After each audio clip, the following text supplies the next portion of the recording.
ራሱ አላህ ሱብሓነሁ ወተዓላ ነው መልስ ሰጥላት የነበረው። ስለዚህ መልአኩ ጅብሪል መጥቶ ምን አላት? ኢነላህ አስጠፋኪ አላት። እነሆ አላህ መርጦሻል፣ ወጠሃረኪ አንጽቶሻል፣ ወስጠፋኪ ዐላ ኒሳኢል ዓለሚን ከዓለማት ሴቶችም ሁሉ መርጦሻል አላት። በምንድን ነው የተመረጠችው? በአቋሟ ነው አይደለም፣ በውበቷ ነው አይደለም፣ በጽድቅናዋ ነው። ለዚያም ነው መልአኩ ጅብሪል አስከትሎ የተመረጠችበትን ምክንያት ሲናገር ያ መርየም እቁኑቲ ሊረቢኪ ወስጁዲ ወርካዒ ማራኪዒን አለት። አንቺ ማርያም ሆይ ለጌታሽ ትእዛዝ ቀጥ ብለሽ ኑሪ በዚሁ ላይ ለእርሱም ሰጋጅ ሁኝ ከአጎንባሾችም አጎንባሽ ሁኝ አላት።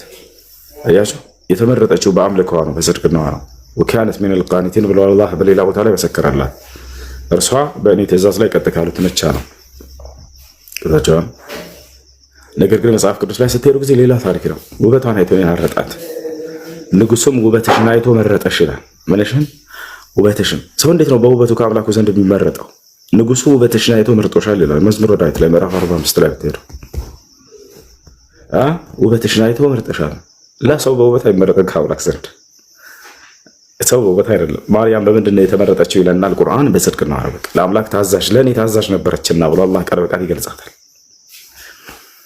እሺ ከዚያ በኋላ ወስጠፋኪ ዐላ ኒሳኢል ዓለሚን ያ መርየም እቅኑቲ ሊረቢኪ ወስጁዲ ወርካዒ መዐ ራኪዒን ዛሊከ ሚን አንባኢል ገይብ ኑሒሂ ኢለይከ። ይህን ቅድም ነግሬያቸዋለሁ። ከዚያ በኋላ ይህ ሁሉ ከተነገራት በኋላ ሌላ በስራት መጣላት ለማርያም። አሁን እዚህ ጋር ወኢዝ ቃለቲል መላኢካ መላእኩም ባለ ጊዜ ያስታውሳል። ያ መርየም አንቺ ማርያም ሆይ አላት መልአኩ ጅብሪል ዓለይሂ ሰላም እነላሃ ዩበሽሩኪ እነሆ አምላክሽ አላህ ያበስርሻል አንቺን ቢከሊመት ሚንሁ ከእርሱ በሚሆነው ቃል።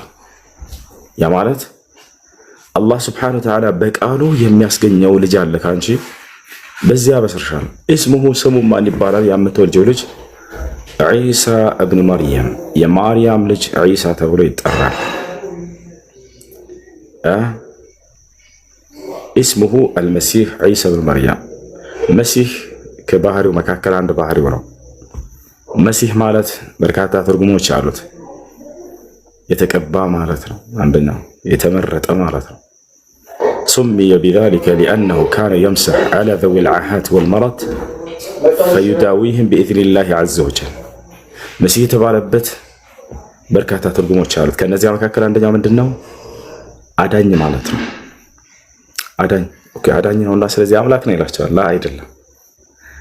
አዳኝ ማለት በመዳበስ ሰዎችን ከህመማቸው የሚያድን የሚፈውስ ማለት ነው። ለዚያም ነው ወኡብሪኡል አክመሀ ወልአብረሰ አለ። ለምጽ ያለባቸውንና ማየት የተሳናቸውንም እፈውሳለሁ አድናለሁ አለ። አያችሁ አይደል? ዒሳ ዓለይሂ ሰላም ከተሰጠው ድንቅ ተአምር መካከል ይሄ መሲህ የሚለው ስያሜው ሰዎችን በመዳበስ የሚፈውስ በመሆኑ የተሰጠው ስሙ ነው። ማንኛውም አካላዊ የሆነ በሽታን ይዞ በመሲሁ ዘንድ አይመጣም ፈውስን ያገኘ ቢሆን እንጂ በዚያ ዘመን ማየት የተሳነው ከሆነ አይናቸውን ይገልጥላቸዋል። ለምጽ ያለባቸው ከሆነ በአላህ ስም በማለት ይፈውሳቸዋል። መናገር የማይችሉ ከሆነ ይፈውሳቸዋል። ጭራሽ ከዚህ በላይ የሞቱን ሰዎች ያስነሳላቸው ነበር። ይህን ግን ያደረገለት ማን እንደሆነ ተናግሯል። አላህ እንደሆነ ተናግሯል። እዚያው ላይ ምን ይላል? ወረሱልን ኢላ በኒ እስራኤል ይላል። ልጅሽንም ወደ እስራኤል ልጆች መልእክተኛ አድርጎ አምላክ አላህ ያስነሳዋል አላት መልአኩ ጅብሪል ዓለይሂ ሰላም ገና ሳይወለድ። ከዚያ በኋላ መሲሁ ምን አለ? በትውልዱ መካከል ሲያስተምር አኒ ቀድ ጅእቱኩም ቢአየትን ሚን ረቢኩም እኔ ከጌታችሁ የሆኑ ተአምራቶችን ይዤላችሁ መጥቻለሁኝ አለ። በደንብ አስተውሉ። ከማን አለ? ከእኔ ለአይደለም ከጌታችሁ የሆኑ ብሎ ተናገረ። ከጌታችሁ ብሎ ተናገረ። አኒ አኽሉቁ ለኩም ሚነ ጢን ከሀይአት ጠይር ፈአንፉኹ ፊህ ፈየኩኑ ጠይረን ቢኢዝኒላህ እኔ ከጭቃ የወፍ ቅርጽን እፈጥርላችኋለሁ ወይም እሰራላችኋለሁ አለ። አልኸልቅ ሁና ቢማዕና አተስዊር እቀርጽላችኋለሁ ማለት ነው። ምንድነው ግን እዚህ ቦታ ላይ ሲባል ጊዜ ምን ለማለት ነው ከተባለ ከጭቃ የወፍ ቅርጽ ነው ያለው።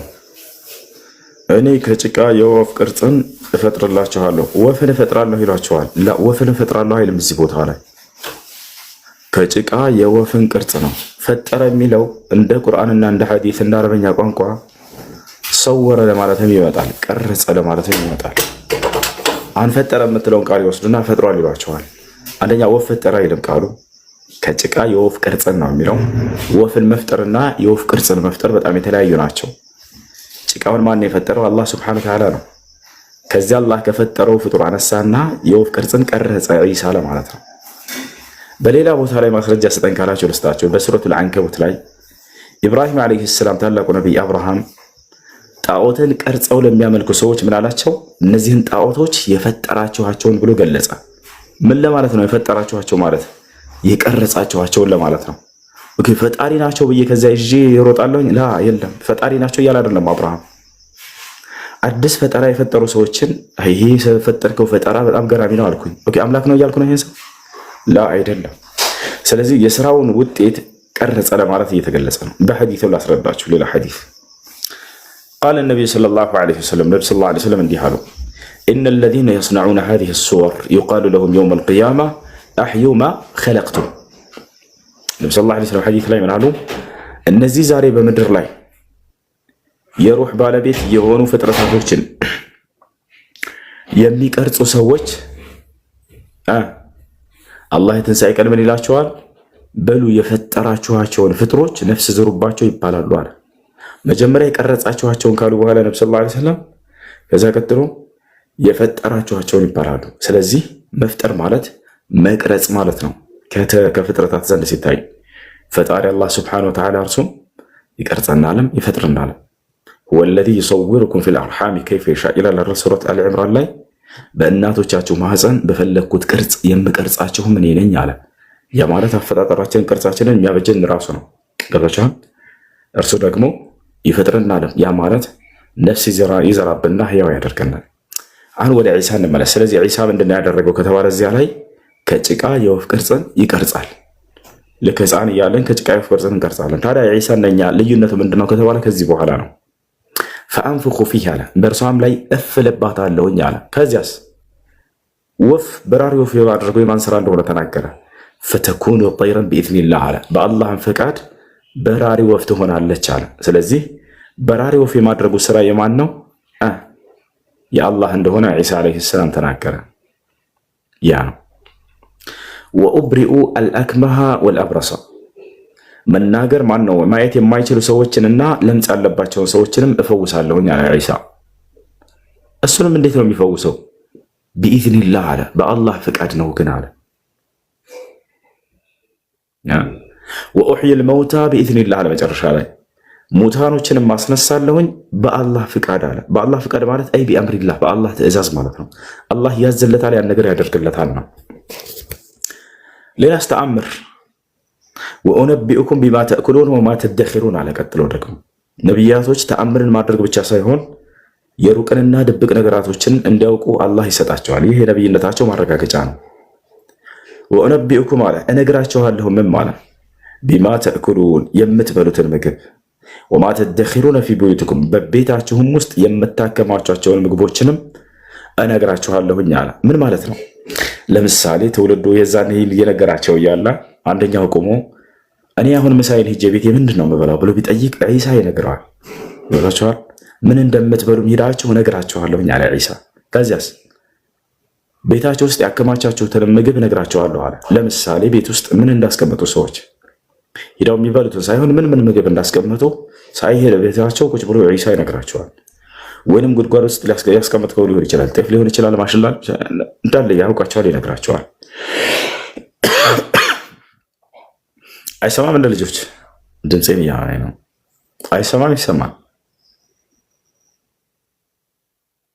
ይሰማል ኡስታዝ። እሺ እንቀጥል። ከዚያ በኋላ ይሄን ሁሉ ነገራቸው። ታዲያ እነዚህ ተአምራቶች ለሌሎች ነብያቶች ተሰጥተው ነበር ወይ የሚለውን ከፈለጋቸው እንደው አዎ ተሰጥተው ነበር። ሙታን ማስነሳትን ማን ሙታን አስነስተዋል? ሙሳ አስነስተዋል። በቁርአን ላይ ኢብራሂም ዓለይሂ ሰላም አስነስተዋል። አይን ማብራትንስ አይን ማብራትን ልክ እንዲሁ ዩሱፍ ዓለይሂ ሰላም ተሰጥቶታል። ይወጣቻ ዩሱፍ ዓለይሂ ሰላም ተሰጥቶታል። ልክ እንዲሁ ሌላስ ልክ እንዲሁ የተደበቁ ምግቦችንና ወደፊት ሰዎች ምን እንደሚበሉ የማወቅን ሚስጥር ይህንንም ለዩሱፍ ተሰጥተዋል። ቃለ ላ የእቲኩማ ጣዓሙን ቱርዘቃኒሂ ኢላ ነበእቱኩማ ቢተእዊሊሂ አለ ዩሱፍ ዓለይሂ ሰላም። እስር ቤት ላሉት ሰዎች ምን ይላቸው ነበር? አሁን የምትለገሱት የሚመጣላችሁ ምንም አይነት ምግብ ቢሆን እንኳን ሳይመጣ በፊት እነግራችኋለሁ እርሱን ይላቸው ነበር። ቀብለ አን የእትየኩማ ወደ እናንተ ምግቡ ሳይመጣ በፊት ምን እንደምትበሉ እነግራችኋለሁ ይላቸዋል። ታዲያ ምን አለ ዩሱፍ? ዛሊኩማ ሚማ ዐለመኒ ረቢ አለ። ይህ ጌታችን አላህ ያስተማረኝ እውቀት ነው አለ። ተመልከቱ ነቢያቶች፣ ዒሳን አይታችሁታል። እያንዳንዱን ተአምራቶች መስራቱን ከተናገረ በኋላ በአምላኬ ፍቃድ ነው ግን እያለ ያስጠነቅቃቸው ነበር። ልክ ወደፊት ሰዎች ወደ እርሱ እንደሚያስጠጉበት ሁሉ እያወቀ ሁላ ይመስላል። አደራችሁን ይህን ግን በአምላኬ ፍቃድ ነው እያለ ይናገራል። ነቢያቶች ሁሉ ያን ከሰሩ በኋላ በአላህ ፍቃድ እንጂ አይሆንም እያሉ ይናገራሉ። ለዚህ ነው ነቢ ሰለላሁ ዐለይሂ ወሰለም ቁርአን ላይ ተአምራትን በሚጠየቁ ጊዜ በአላህ ፍቃድ እንጂ አይሆንም እያሉ እንዲናገሩ የታዘዙት። ወየቁሉነ ለውላ ኡንዚለ ዐለይሂ አየቱን ሚን ረቢህ ኢነማ አንተ ሙንዚር፣ ምን አለ ከጌታው ከአምላኩ ከአላህ ዘንድ ተአምር በወረደለት ሲሉ አንተ አስጠንቃቂ እንጂ ሌላ አይደለህም ይላቸዋል። ያ ማለት ያን ተአምር አንተ በብቃት የምታመጣ አይደለህም፣ አድርስ የተባለውን መልእክት ማድረስ ብቻ ነው። መውረድ ባለበት ጊዜ ግን ያወርድልሃለሁ፣ እሰራልሃለሁ ነው መልእክት። ነቢያቶችም ልክ እንዲሁም ወደ አላህ ያስጠጉ ነበር ነው። እንቀጥለዋል። በቤታችሁ የሚቀመጠውን ምግብ እነግራችኋለሁኝ፣ ሄዳችሁም ምንም እንደምትበሉ እነግራችኋለሁኝ አለ ዒሳ። ኢነ ፊ ዛሊከ ለአየተን ለኩም ኢን ኩንቱም ሙእሚኒን አላቸው። ከዚያ ቀጥሎ የምታምኑ እንደሆናችሁ በዚያችሁ ውስጥ ለእናንተ ድንቅ ድንቅ ተአምራቶች አሉ ብሎ ዒሳ ተናገረ። ወሙሰዲቀን ሊማ በይነ የደየ ሚነ ተውራት አለ። እንዲሁም ደግሞ አላቸው ለአይሁዳውያን ህዝቦች ከእኔ በፊት ተልኮ የነበረውን ለሙሴ የተሰጠውን ኦሪትን የማረጋግጥ እንጂ የምክድም አይደለሁም አለ። በነቢያቶች መንገድ ላይ እንደመጣ እየነገራቸው ነው። እኔ አዲስ አይደለሁም። ከእኔ በፊት ተልኮ የነበረውን ለሙሴ የተሰጠውን መጽሐፍ ከአምላኩ ዘንድ ተወርዶለት እንደነበር የማረጋግጥ ነኝ አላቸው። ወሙሰዲቀን ሊማ በይነ የደየ ሚነ ተውራት ወሊኡሒለ ለኩም በዕደ አለዚ ሑሪመ ዐለይኩም ወሊኡሒለ ለኩም በዕደ አለዚ ሑሪመ ዐለይኩም ያን በእናንተ ላይ ከፊል እርም የተደረጉባቸውን ነገራቶች ልፈቅድላችሁም ዘንድ መጣሁኝ አለ። ለምሳሌ ከተባለ ዒሳ ዓለይሂ ሰላም ከተሰጠው መካከል እርም ተደርጎባቸው ከነበሩ በሙሳ ህዝቦች ላይ እርሱ እንዲፈቅድላቸው ስልጣን ከተሰጠው መካከል በሰንበት ቀን መስራት እርም ነበር በአይሁዳውያኖች ላይ በሙሳና በህዝቦቹ ላይ። በዚያ ቀን እንዳትሰሩ ተብለው ነበር። እስካሁን ድረስ መጽሐፋቸው ላይ አለ። እግዚአብሔር ስራውን ሰርቶ ያረፈበት ቀን ነውና ሰንበት ቀን እንዳትሰሩ፣ የሰራ ሰው ይገደል ተብሏል።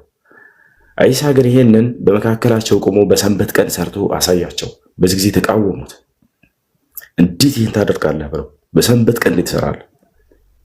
አምላክ አላህ ደግሞ ስልጣን ሰጥቶታል ያንን እንዲሽርና በዚያ ቀን እንዲሰራ። አያችሁ፣ ሰንበት ቀን ለሙሳና ለህዝቦች ተሰጠ።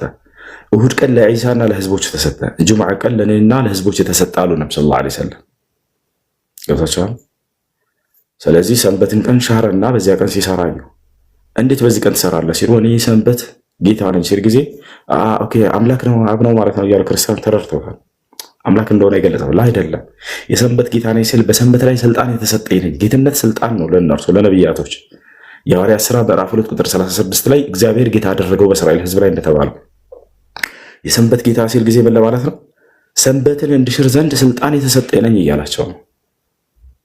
ይወታቻላል። ለዚህ ነው ራሱ ምን አለ? ወሊኡሒለ ለኩም በዕደ አለዚ ሑሪመ ዐለይኩም አላቸው። በእናንተ ላይ እርም የተደረጉትን ከፊሎቹን እንድፈቅድላችሁ ዘንድ ስልጣን ተሰጥቶኝ መጥቻለሁኝ አለ።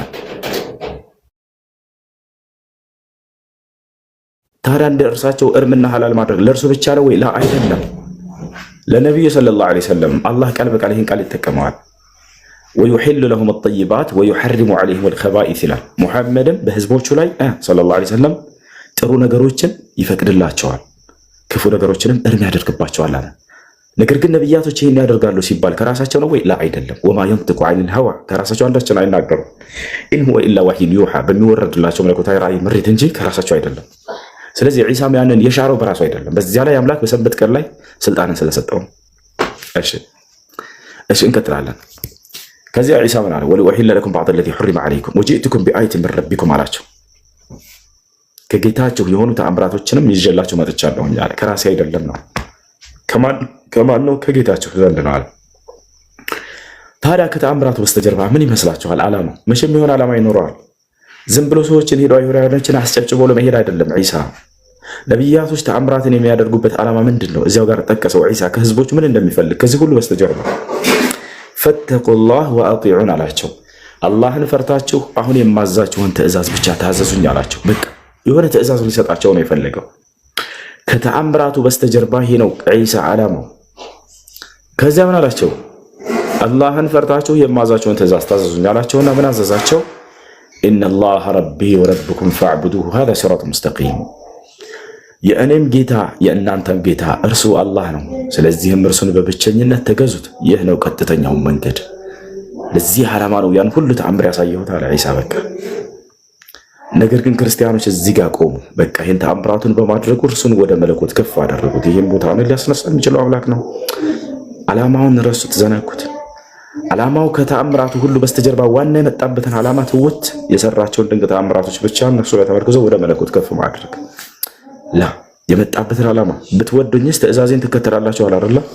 የሚወደስ ሰው የእርሱን ትእዛዝ ምን አስተማረ ነው? አምላኩ ሊሰብክ ነው የመጣው ክርስቶስ። የእኔንም የእናንተንም ጌታ የሆነውን እርሱን ተገዙ ነው የምላችሁ፣ ይህም ቀጥተኛው ጎዳና ነው ብሏቸው ሄደ።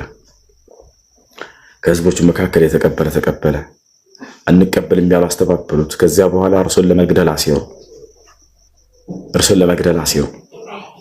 ለምንድን ነው ሊገሉት ያሉት? በበርካታ ምክንያቶች ነው። አንደኛ መሲህ ነኝ ስላላቸው፣ ያ በነቢያት አንደበት ቃል የተገባው መሲህ ክርስቶስ እሱ ነው። ይህን ካዱ አይሁዳውያኖች። ሁለተኛ ከአምላክ ዘንድ እየሰማሁ የምነግራቸው መልእክተኛ ነኝ አላቸው። ቃለ ዒሳ ብኑ መርየም ያ በኒ እስራኤል ኢኒ ረሱሉላህ ኢለይኩም፣ ወደ እናንተ የተላኩላችሁ መልእክተኛ ነኝ ሲላቸው ጊዜ ይህን አስተባበሉ፣ ሊገሉትን ፈለጉ። ሶስተኛ ያሳያቸው ድንቅ ተአምራቶችን እነዚህ ድግምት እንጂ በፍጹም ተአምር አይደሉም አሉ። የቱ ጋር ይገኛል? ይህ ሱረቱል ማኢዳ መጨረሻው ገጽ ላይ። እሺ እና መጨረሻ ላይ ምን ይላል መሰላችሁ? ወኢዝ ከፈፍቱ በኒ እስራኤል አንከ አለ። ከእስራኤል ልጆችም ማነው ከአንተም የእስራኤል ልጆችን በተከላከልኩልህ ጊዜ አለው። ኢዝ ጅእተሁም ቢልበይናት ግልጽ የሆኑ ተአምራቶችን ይዘህላቸው በመጣህ ጊዜ ፈቃለ ለዚነ ከፈሩ ሚንሁም ኢን ሃዛ ኢላ ሲሕሩን ሙቢን። እነዚያ ከእነርሱ የካዱት ህዝቦች ምን አሉ? ይህ ግልጽ ድግምት እንጂ በፍጹም ተአምር አይደለም አንተ የሰራኸው አሉት። ስለዚህ ዒሳ ዓለይሂ ሰላም አንደኛ መሲህነቱን አስተማራቸው፣ ሁለተኛ የአምላክ መልእክተኛ እንደሆነ፣ ሶስተኛ እነዚያን ድንቅ ተአምራት ሲያደርግ አዩ። በዚህ ነገር በጣም ተቆጡ። አንተ የመጣው ሲጀምር በዝሙት ነው አሉት። ማርያም እንደ ዝሙተኛ ቆጠሯት። እንዲሁም አንተ ድንቅ ተአምራትን ሳይሆን ድግምት ነው ስታደርግ የነበረው። እንዲሁም አንተ ያ ቃል የተገባኸው መሲህ አይደለም ክርስቶስ አይደለም አሉ። አንተ የአምላክ መልእክተኛ ከእርሱም አይደለም አሉት። ከዚያም በእርሱ ላይ ተንኮልን አሰቡ ይላል አላህ በቁርአን ላይ። ፈለማ አሐሰ ዒሳ ሚንሁም ልኩፍራ ቃለ መን አንሳሪ ኢለላህ። ዒሳም ከአይሁዳውያኖች ከህዝቦቹ ክህደትን ባየና በተሰማው ጊዜ እንደ ካዱ ባወቀ ጊዜ በቃ አላህ አሳወቀው። ከዚያ ላመኑለት ዘወር አለና እነርሱን ማናገር ጀመረ። በቃ ያለው አማራጭ እነሱን ብቻ ተናዞ መሄድ ነው። ህዝቦቹ ክደዋል። እርሱን ለመግደል ሁሉ ለማስቀል እያሴሩ እንደሆነ አላህ አሳወቀው። ቃለ መን አንሳሪ ኢለላህ አለ። ማን ነው እኔን በአላህ መንገድ ላይ የሚረዳኝ እኔ ከሄድኩ በኋላ አላቸው። ማን ነው ከኔ የአላህ እንዲን የሚያስተላልፍ ከኔ በኋላ? ቃለ ልሐዋርዩን ነሕኑ አንሳሩላህ። ሐዋርያቶችም አሉ እኛ በዚህ በሃይማኖት በዲንህ ላይ በአላህ መንገድ ላይ የምንረዳህ የምናግዘህ ነህ። ከዚያ ሐዋርያቶች ምን አሉ? እምነታቸውን ሁሉ ገለጹ። አመና ቢላህ እኛ በአላህ አምነናል አሉ። ወሽሀድ ቢአና ሙስሊሙን እኛ ሙስሊሞች መሆናችንንም መስክር አሉም አሉ። ረበና አመና ቢማ አንዘልት አሉ። ቀጥለው ጌታችን አላህ ሆይ ባወረድከው ቃል አምነናል አሉ በኢንጂል። ወተበዕነ ረሱል መልእክተኛውንም ተከትለናል። ፈክቱብና መዐ ሻሂዲን እኛንም ከመስካሪዎቹ ጻፈን አሉ። ተመልከቱ፣ አምላካቸው ማን እንደሆነ ገለጹ። አመና ቢላህ አሉ። ይሄ ምንድን ነው? አምላካቸውን የገለጹበት ነው። ወሽሀድ ቢአና ሙስሊሙን የሚለውስ ሙስሊሞች መሆናቸውን ሃይማኖታቸውን የገለጹበት ነው። ረበና አመና ቢማ አንዘልት አሉ። ቀጥለው ባወረድከው መጽሐፍም አመንን አሉ፣ በኢንጂል ለማለት ነው። ወተበዕነ ረሱል አሉ፣ መልእክተኛውንም ተከተልን አሉ። ያ ሰላም ማን ነው? እርሱ ዒሳ ነው። አመና ቢላህ ወሽሀድ ቢአና ሙስሊሙን ረበና አመና ቢማ አንዘልት ወተበዕነ ረሱል ፈክቱብና መዐ ሻሂዲን እኛንም ከመስካሪዎቹ ከአማኞቹ ጻፈን ብለው ተናገሩ። ልክ ዒሳ ይህን ከጨረሰ በኋላ ሐዋርያቶችን ከተናዘዘ በኋላ የተቀበሉት እነዚህ ተቀብለውኛል፣ ሌሎች ግን ህዝቦች ይክደውኛል የሚለውን ወደ አላህ ከተናገረ በኋላ በዚህ ጊዜ ህዝቦቹ በእርሱ ላይ ያሴሩበትን ሴራ አላህ ለዒሳ ገለጠለት። ወመከሩ ወመከረ አላህ አለ። ዒሳንም ለመግደል አደሙበት፣ አሴሩበት። አድማ ብሎ ማለት የምታድምበትን አካል ተደብቀህ እርሱ ሳያየህና ሳይሰማህ በእርሱ ላይ ተንኮልና ሴራን መጸንሰስ ማለት ነው። ታዲያ በዚህ በታላቅ ነብይ በአላህ ነብይ ላይ ያሴሩበት ያለውን ነገር አላህ አይደበቅበትም ያውቃልና ለዒሳ ምን እያሰቡ እንደሆነ ገለጠለት። ወመከሩ ወመከረ አላህ ዒሳንም ለመግደል አሴሩበት። እኔም ያንን ተንኮልና ሴራቸውን አድማቸውንም ላከሽፍ ወሰንኩኝ በቃ አለ። ወላሁ ኸይሩል ማኪሪን እኔ አምላካቸው አላህ ከተንኮለኞች ከሴረኞች ከአድመኞች ሁሉ በላይ ነኝና አለ። ያ ማለት የተንኮለኞችን ተንኮል የማውቅና የማከሽፍ ነኝ ማለት ነው። ከዛ ለዒሳ ምን አለው? ኢዝ ቃለ አላህ ያ ዒሳ አንተ ዒሳ ሆይ አለው ኢኒ ሙተወፊከ እኔ አንተን ልወስድህ ነው፣ ወራፊዑከ ኢለየ ወደ እኔም ላነሳህ ነው ወደ ሰማይ። ለምን? ወሙጠሂሩከ ሚነ ለዚነ ከፈሩ ከነዚያ ከካዱትም ከአይሁዳውያን ላድነህ ነው አለው፣ ላነጻህ ነው፣ ላጠራህ ነው አለው። ያሳቸዋል በቃ እንደሚያነሳው ቃል ገባለት። አላህ ሱብሓነሁ ወተዓላ ቃሉን ፈጻሚ ነው። ሊገድሉትና ሊሰቅሉት ባሰቡ ጊዜ ወዲያው እርሱን አላህ ሱብሓነሁ ወተዓላ አነሳው። ያሳቸዋል ወማ ቀተሉሁ ወማ ሰለቡሁ አለ። አልገደሉትም አልሰቀሉትም። ታዲያስ በረፈዐሁ ላሁ ኢለይህ በእውነትም አላህ ወደ እርሱ አነሳው አለ። ታዲያ በዚህ ጊዜ ሳያነሳው በፊት ቃል የገባለት ነገር አለ ለዒሳ። አንተንና አንተን የተከተሉህን ሰዎች የዘመኑ ፍጻሜ ከመድረሱ በፊት ዳግም በሚያወርደው ጊዜ በጠላቶቹ ላይ የበላይነትን እንደሚያጎናጽፈው ቃል ገብቶለታል። እስከዚያም ድረስ አላህ በሰማይ እንደሚያኖረው እንደሚያነግሰው የዛኔ የዘመኑ ፍጻሜ ከመድረሱ በፊት ወደ ምድር አውርዶት በጠላቶቹ ላይ የበላይነት እንደሚያጎናጽፈው። ጠላቶች ማን ናቸው? ጅማ መሲህነቱን የካዱ ሰዎች ናቸው። ማን ናቸው? አይሁዲዎች። ሌላውስ በዚያ ዘመን የሚነሳው ሐሰተኛው መሲህ የእርሱ ተቃዋሚ ደጃል ማለት ነው። እኔ ነኝ መሲሁ ብሎ ይነሳል ሐሰተኛው ክርስቶስ።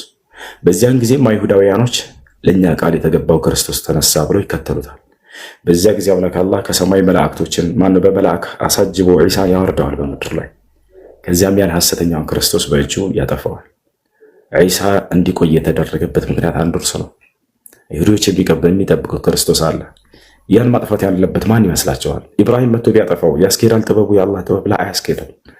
ምክንያቱም አብርሃም መሲህ ነው ብላ ያኑ ህዝቦች አይጠበቅምና መሲህ ነው ተብሎ ኢስሐቅ ተነስቶ ከሙታን እንደው ያንን ኢስሐቅ ቀርቶ በህይወት እንዲያጠፋው ቢደረግ ጥበቡ ያስኬዳል? አያስኬድም። ያዕቆብስ አያስኬድም። ዳዊት አያስኬድም። ነቢዩ መሐመድ ሰለላሁ ዐለይሂ ወሰለም አያስኬድም። ምክንያቱም ያ መሲህ ተብሎ ቃል የተገባው ዒሳ ዐለይሂ ሰላም ክርስቶስ እርሱ ነውና እርሱ ራሱ ነው ያንን ሐሰተኛውን ክርስቶስ መግደል ያለበት። ለዚህ ሲል አላህ ሱብሓነሁ ወተዓላ እርሱን ማስቀረት አለበት። ዒሳን ቀጥታ ወሰደው። ከዚያም የዘመኑ ፍጻሜ ከመድረሱ በፊት ያ ሐሰተኛው ክርስቶስ በሚነሳ ጊዜ አይሁዳውያኖችም ለእኛ ቃል የተገባውን ክርስቶስ አገኘን ብለው ዓለምን እያሰሱ ባሉበት ጊዜ ከእርሱ ጋር የዛኔ አላህ ዒሳን ያወርደዋል። ከዚያም ሐሰተኛውን ክርስቶስ ይገለዋል። ከዚያም በጠላቶቹ ላይ የበላይነትን አጎናጽፋለሁ ብሎ ቃል የገባውን ቃሉን ይፈጽማል። ጠላቶችን ሁሉን ከእግሩ በታች ላይ ያደርግለት ቃል ገብቷል አላህ ሱብሓነሁ ወተዓላ። ከዚያ በኋላ የምድር ሰዎች ሁሉ ለአንዱ አምላክ እንዲገዙ ያደርጋል። ዒሳ በአስተምሮቱ በማን መንገድ ነው የሚያስተምረው? የነብዩ ሰለላሁ ዐለይሂ ወሰለም ህግና ስርዓት ቁርአንና ሐዲስን ነው። ፈየኡሙኩም ቢኪታቢላሂ ወሱነቲ አሉ። በቁርአንና በሐዲስም ያስተዳድራቸዋል በዚያ ዘመን መሲሁ አሉ። የምድር ሰው ሁሉ ፈላ ዩዕበዱ ኢለላህ አሉ። ወዩህሊኩ ላሁ ፊ ዘማኒሂ ኩለን ሚነል ኢለል ኢስላም አሉ። በዘመኑም አላህ ሃይማኖቶችን ሁሉ ያጠፋቸዋል በዒሳ አስተምሮ አማካኝነት ከኢስላም በስተቀር ከእኔ ከአላህ ውጭ የዛኔ አይገዛም ማንም ምድር ላይ የሚመለክ የለም ብሎ ተናግሯል። የዛኔ ዒሳ ዓለይሂ ሰላም የምድር ሰዎችን ሁሉ ለአንዱ አምላክ እንዲገዙ ያደርጋል። ጠላቶችን ሁሉ አላህ ከእግሩ በታች ሊያደርግለት ቃል ገብቷል። ያን ካደረገለት በኋላ ሁሉን ለአንዱ አምላክ ካስገዛ በኋላ የምድር ሰው ሁሉ ለአንዱ አምላክ ዒሳም ለአላህ ይገዛል። ከዚያም በኋላ የዒሳ ዓለይሂ ሰላም ፍጻሜው ይሆናል ማለት ነው። ገብታችኋል? ይሄ ለሚያስተውሉ ክርስቲያኖች መጽሐፋችሁ ላይ አለ። ዳዊት ምን አለ? በትንቢት ሲናገር ጌታዬ በጠላቶችህ ላይ እስከማነግስህ ድረስ እና ከእኔ ከቀኝ ተቀመጥ ብሎ አስቀመጠው። ቦታ ላይ ጌታ የሚለው ማን ነው? ጌታ የሚለው አንዱን አምላክ ነው። ዳዊት ጌታዬን የሚለው ዒሳን ነው ወይንም ኢየሱስን ነው። ጌታ ነው ወይ? ጌታ ሲባል ጊዜ በህዝቦቹ ላይ ስልጣን የተሰጠው ሹመት የተሰጠው ነው። ነቢያቶች ጌታ ይባላሉ። ዮሴፍ ጌታ ተብሏል። ሁሉም ይሄ ብርቅ አይደለም። ነገር ግን እንድታስተውሉ የምፈልገው ምንድነው? ምን አለ ዳዊት ቀጥሎ? በጠላቶችህ ላይ የበላይነትን እስካጎናጸፈህ ድረስ እና ከቀኝ ተቀመጥ ብሎ ያነሳዋል ብሏል። ምን ማለት ነው? ጫፉ ሳይነካ ዒሳን ያነሳውና በሰማይ ላይ ያስቀምጠዋል። እስከ መቼ? በጠላቶቹ ላይ የበላይነትን እስኪያጎናጸፈው ድረስ ማለት ነው። ስለዚህ አይሞትም እስከዚያ ድረስ ጫፉ አይነካም። ጠላቶቹን ካሸነፈው በኋላ ዒሳ ይሞታል ይዛኔ። እስከዚያ ድረስ ግን በእነዚህ በጠላቶቹ አልተሸነፈም። አይሁዶች በፍጹም አልገደሉትም፣ ጫፉን አልነኩትም። አምላክ ሊያከብረው ቀድሞ ቃል ገብቶለታል። ገብቷችኋል? ይህን ይመስላል እና ከዚያ በኋላ የዒሳ ዓለይሂ ሰላም ፍጻሜ ይሆናል። ድምፄን አሞኛል። ትኩስ ነገር ጠጣበት አይደለ?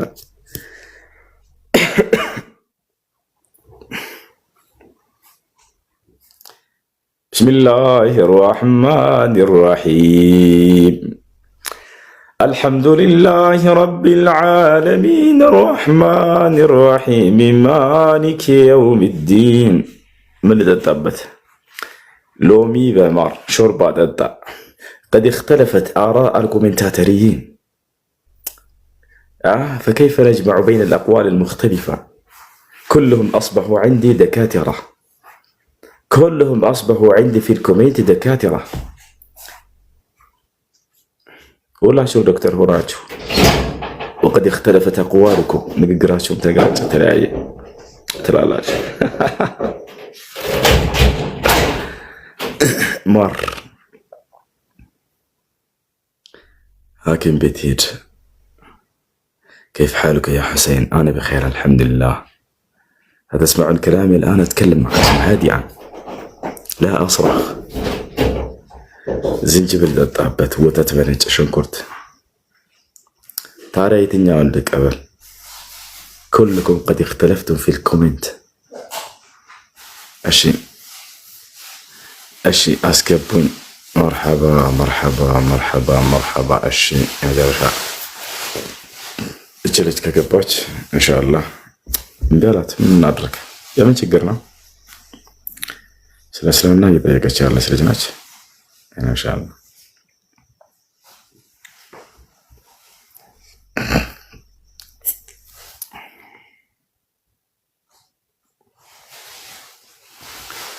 እሺ ትኩስ ነገር ከሽር ጠጣ። ኢንሻአላህ አሁን ሂጂ ወተት ባላ። እሺ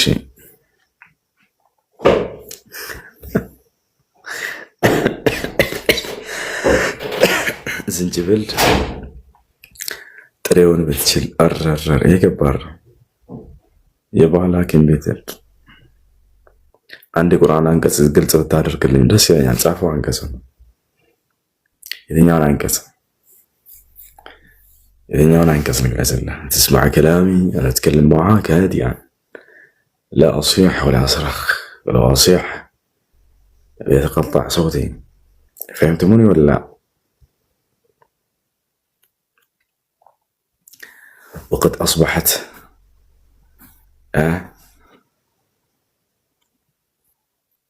ኦኬ ጥቁር አዝሙድ አሪፍ ነው። ጥቁር አዝሙድ ማርና ጥቁር አዝሙድ ኢንሻአላህ።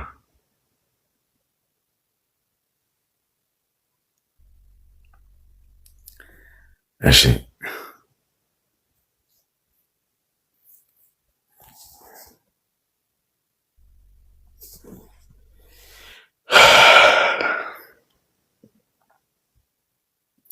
ለምን እንደሆነ ታውቃላችሁ ይመስለኛል። በዚህ 2 ቀን ማለት ነው ገመድ እየዘለልኩ ነበር። ላሳያችሁ። በዚህ በገመድ ማለት ነው ዘላለሁ። በቀን ቢያንስ ጠዋትና ማታ 4000 ገመድ ዘላለሁ። ከጠዋት 2000 ከማታ 2000 እና በጣም እያላበኝ ነበር። እዚህ ጋር በጣም እየወፈርኩ ነበር ሰሞኑን። ዝም ብዬ የበላኝ ምናምን ቁጥኝ ትስል ሰውነት ይወፍራል። ከዛ በዚህ እንትን ስል በጣም እዚህ ጋር ያለበኝ ነበር እና በዚያ ምክንያት መሰለኝ እዚህ ጋር የሆነ ንፋስ መታየት ነው የሚባለው ያ እና በዚያ ምክንያት 4000 ገመድ ዘላል ወላሂ ዘላል የማልዘና ማሳቻ ወላሂ ዘላል። ማስረጃ ካላችሁ እንዳላሳያችሁ እየዘላልኩ እሺ ቁል ሃቱ ቡርሃነኩም ይላል ቃሉ ሲናገር። ሙሐመድ ሆይ ማስረጃ አምጡ በላቸው አለ። ኢንኩንቱም ሷዲቂን እውነተኞች እንደሆናቸው። ለዚያ ነው ማስረጃ ይላል ኢስላም። ነብዩ ሰለላሁ ዐለይሂ ወሰለም ሙሐመድ ሆይ ማስረጃ አምጡ በላቸው። ቁል ፈእቱ ቢተውራት ፈትሉሃ ኢንኩንቱም ሷዲቂን እውነተኞች እንደሆናችሁ ኦሪትን አምጧትና አንብቧት በላቸው ይላል። አይሁዳኖች በጊዜው መጥተው የጠየቋቸው ጊዜ قل فأتوا بالتوراة فاتلوها إن كنتم صادقين فمن افترى على الله الكذب من بعد ذلك فأولئك هم الفاسقون قل صدق الله فاتبعوا ملة إبراهيم حنيفا وما كان من المشركين إن أول بيت وضع للناس للذي ببكة مباركا وهدى للعالمين فيه آيات بينات مقام إبراهيم ومن دخله كان آمنا ولله على الناس حج البيت من استطاع إليه سبيلا ومن كفر فإن الله غني عن العالمين وسوق فينك أوائل أكام بلتي يا الله بدأم تفتحر والله عجائب. السلام عليكم وسود إياك نبري. وعليك السلام طياك شنو እሺ ሶስት ጥያቄ አለኝ። አንደኛው ጥያቄ ሰው ዑምራ ሊያደርግ ሲሄድ ሴት ልጅ ማለት ነው ከባሏ ጋር ወይንም ከአጎቷ ከወንድሟ ጋር ውጭ ሌላ ሰው ጋር መሄድ ትችላለች ምናምን የሚል ጥያቄ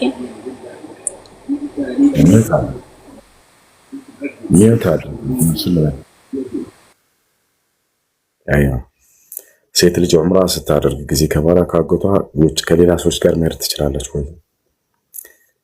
መካ ከሆነ ያለችው ሴቶች ጋር ሰብሰብ ብላ ማድረግ ትችላለች፣ ችግር የለው። ከመካ እስካለችበት ቦታ ድረስ 80 ኪሎ ሜትር እና ከዚያ በታች ርቀት ቦታ ላይ ከሆነ ያለችው አሁንም ከሴቶች ጋር ሰብሰብ ብላችሁ መሄድ ትችላላችሁ። ሳዳ ነሻንች ለምሳሌ እነ ፋጢ ጋር እነ ከድጃ ጋር እነ ዘሙዬ ጋር ሰብሰብ ብለሽ ከነሱ ጋር ሄዳሽ ዑምራ ማድረግ ትችላላችሁ።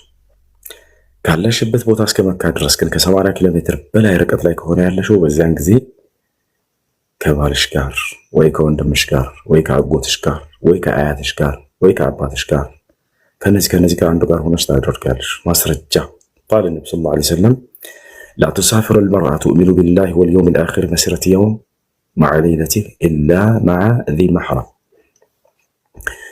በአላህና በመጨረሻው ቀን የምታምን ሙስሊም የሆነች ሴት አንድ ቀንና ከነ ሌሊቱ ርቀት ያለውን ወይንም በኪሎ ሜትር 80 ኪሎ ሜትር እና ከዛ በላይ ርቀት ያለውን ጉዞ ያለ ዘመድ ብቻዋን ልትጓዝ አይገባትም ብለው ተናገሩ። ዘመድ የተባሉት ቀደም እንደገለጽኩላችሁ እነሱ ናቸው። ለምንድን ነው ታዲያ አላህ ይሄን ነገር እየነፈጋት ነው ወይስ ለምንድን ነው? ለእርሷ በጣም ስለሚያስብላት ነው። እንዴት ብሎ ሴት ልጅ ሩቅ የሆነ ጉዞ በምትጓዝ ጊዜ አደጋ ሊደርስባት ይችላል። በአካሏ ከወንድ ልጅ ደካማ ነችና ሊደፍራት ይችላል አስገድዶ። ያ ብቻ አይደለም፣ መታመም ሊከሰት ይችላል። በዛን ጊዜ ከጎኗ ሆኖ የሚደግፋት የምትፈልግ ፍጥረት ነች። ስለዚህ ያን ርቀት ያለውን ጉዞ ብቻዋን እንዳትጓዝ አላህ ጠባቂን አደረገላት ከቤተሰቧ ከባሏ ጋር ወይ ከወንድሟ ጋር ወይ ከአጎቷ ጋር ወይ ከአያቷ ጋር ብሎ እንክብካቤን ሰጣት። ይሄን ምክንያቱም በተፈጥሮዋ እንክብካቤን የምትፈልግ ነች ሴት ልጅ። አብሮ ከጎኗ ሆኖ ያን ነገር የሆነ አደጋ ቢደርስባት ወንድ ልጅ ለእርሷ እንደ ቦዲጋርድ ተቀጥሯል ከአላህ ዘንድ። ይህ ለሴቶች የሚገልጸውን እንክብካቤ ነው ኢስላም። እሺ ለማድረግ ፈለገች፣ ሩቅ ቦታ ነው ያለችው ከ80 ኪሎ ሜትር በላይ። ነገር ግን ዘመድም አላገኘችም። ገንዘብ አላት፣ ሀብታም ነች፣ አጊታለች ገንዘብ ለማድረግ ሩቅ መንገድ ላይ ነች። ግን ታዲያ ይች ልጅ ሳታደርግ ብትቀር ማህረም ስላላገኘች ዘመድ ስላላገኘች ምንድን ነው የሚሆነው? ኢስላም የሚሆነው ማለት ከሄዳ እንዳደረገች ተደርጎ ምንዳ ይጻፍላታል። ዋናው ምንዳውን አይደል የፈለገች ምንዳው ሙሉ ይጻፍላታል። በቃ ሄዳ አድርጋለች ብሎ አላህ ይይዝላታል። ማስረጃ አሁን ቃል ነብዩ ሰለላሁ ዐለይሂ ወሰለም መን ሀመ ቢሐሰነትን ፈለም ያዕመልሃ ከተበ ላሁ ለሁ ሐሰነተን ካሚላ።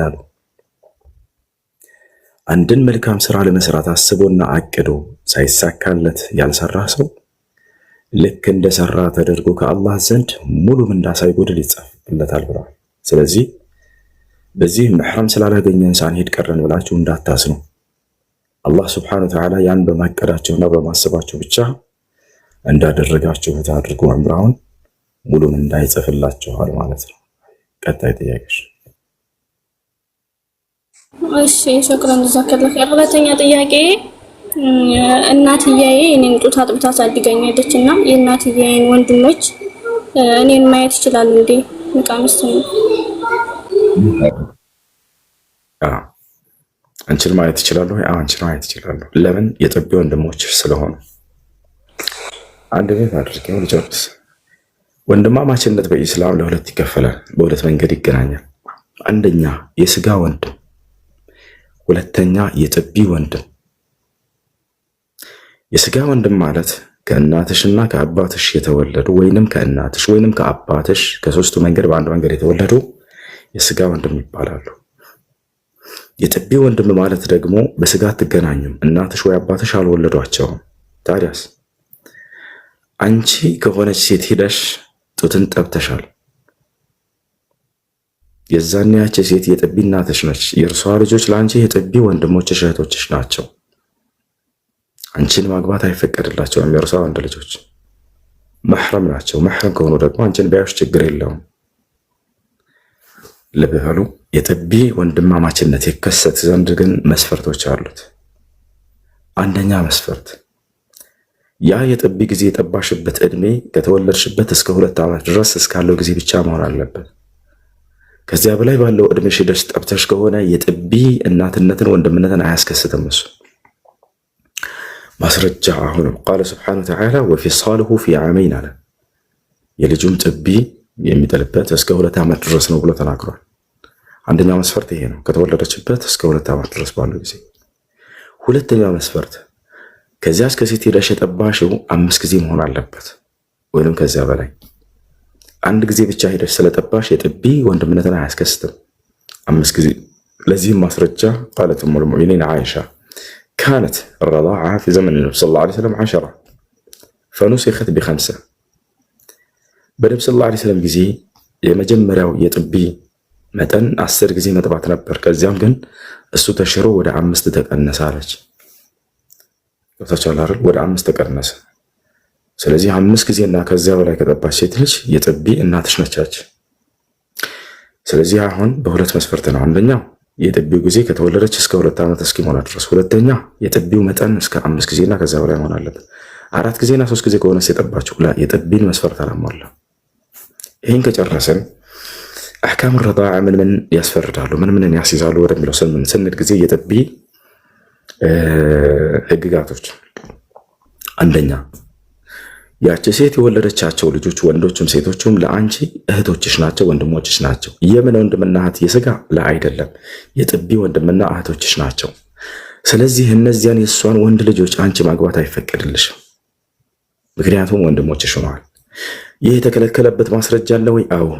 የት? ሱረት አኒሳ ወአኸዋቱኩም ሚን ረዳዓ አላህ፣ የጥቢ እህቶቻችሁንም እርም አድርጌያለሁ እንዳታገቡ ብሎ ተናገረ። ስለዚህ እኔን ያ ያለው ወይ ችግር የለውም ወይ ነው ጥያቄው? ችግር የለውም፣ ምክንያቱም ማህረም ናቸው፣ እነዚህ ዘመድ ሆነዋል። ልክ እንዲሁ ለአንቺ ማህረም ሆነው ዑምራ እንድታደርግ አብሮ ተከትሎ መሄድ ይችላል። ያ የጥቢ ወንድምሽ፣ ወንድም ከሌለሽ የስጋ ወንድም፣ ያ የጥቢ ወንድምሽ ሄዶ አንቺን ዑምራ ማስደረግ ይችላል። ሌላ ምን ቀረ? እሺ የጥቢ እህታቸው ስለሆንሽ አንቺ እነሱን ንብረት ሲካፈሉ ውርስ ክፍፍል ላይ ትገቢያለሽ? ላ የጥቢ አህካም የጥቢ ህግጋቶች ውርስን አያካትትም። እኔ የጥቢ ወንድማቸው ነኝና መካፈል እችላለሁ። ወፍ የለም እንዳይመስልሽ አታገኝ። እሺ ጥያቄሽ ሌላው ምንድን ነው? ሌላኛው ጥያቄሽ ምንድን ነው? እሺ ሶስተኛ ጥያቄ አስር ሶላት ሱና አለው እንዴ?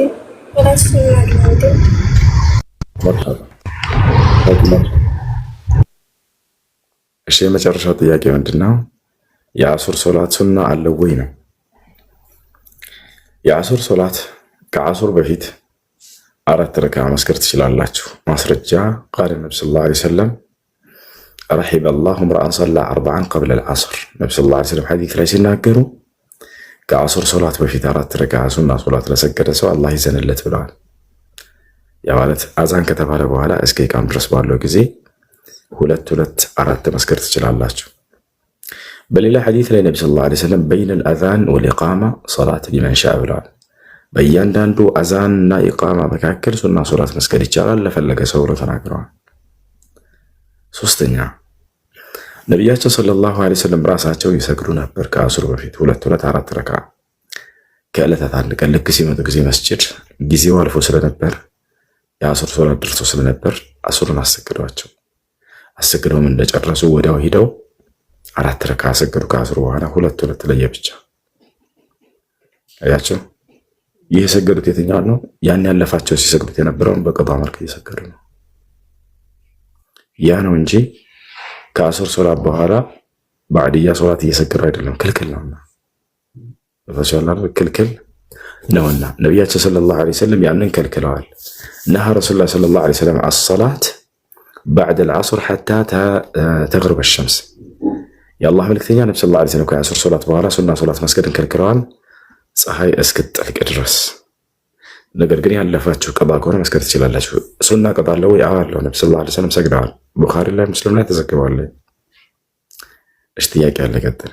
አይዋን የመጨረሻ ይመስለኛል። ሶስተኛ ጥያቄ ጨርሰሻል። ከላይ ዴይ ኤንድ ናይት ቀን እና ማታ። ቢስሚላህ ሰላቱ ወሰላም አላ ረሱልላህ ሰለላሁ ዐለይሂ ወሰለም። ሰላም አለይኩም ወራህመቱላሂ ወበረካቱ።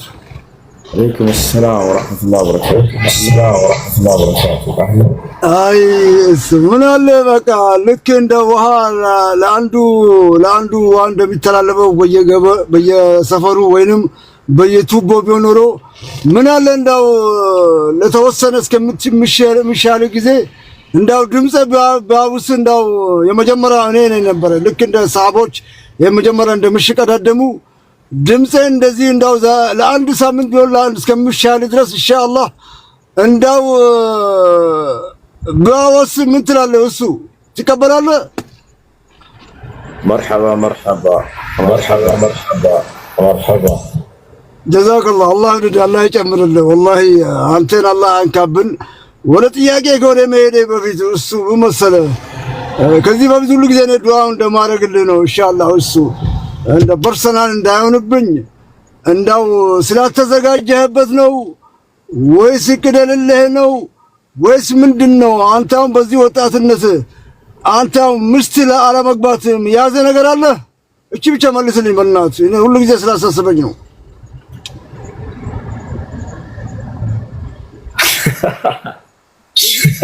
እሺ ከምር ነው ብለህ እኔ እኮ ከአንጀቴ ነው የማወራው። ኢንሻአላህ ለማለሰለት እሺ ምንድነው? እኔ ሰዎች ይወቁት እስቲ። ለምን እያንዳንዳቸው ከልባቸው አለ እንዳው እህቴን ወይም ልጄን ምናምን እያሉ ብዙ ጸሎት የሚያደርጓል እና አስበዝይበት ኢንሻአላህ ያገባላህ በቅርብ አገባለሁ ኢንሻአላህ። ከ8 ዓመት ምናምን በኋላ ዱዓ አድርግልኝ ኢንሻአላህ። 8 ዓመት በቅርብ ኢንሻአላህ ኢንሻአላህ። እሱዬ አብሽር፣ እንዳው 8 ዓመትማ አትበለኛ አብሽር።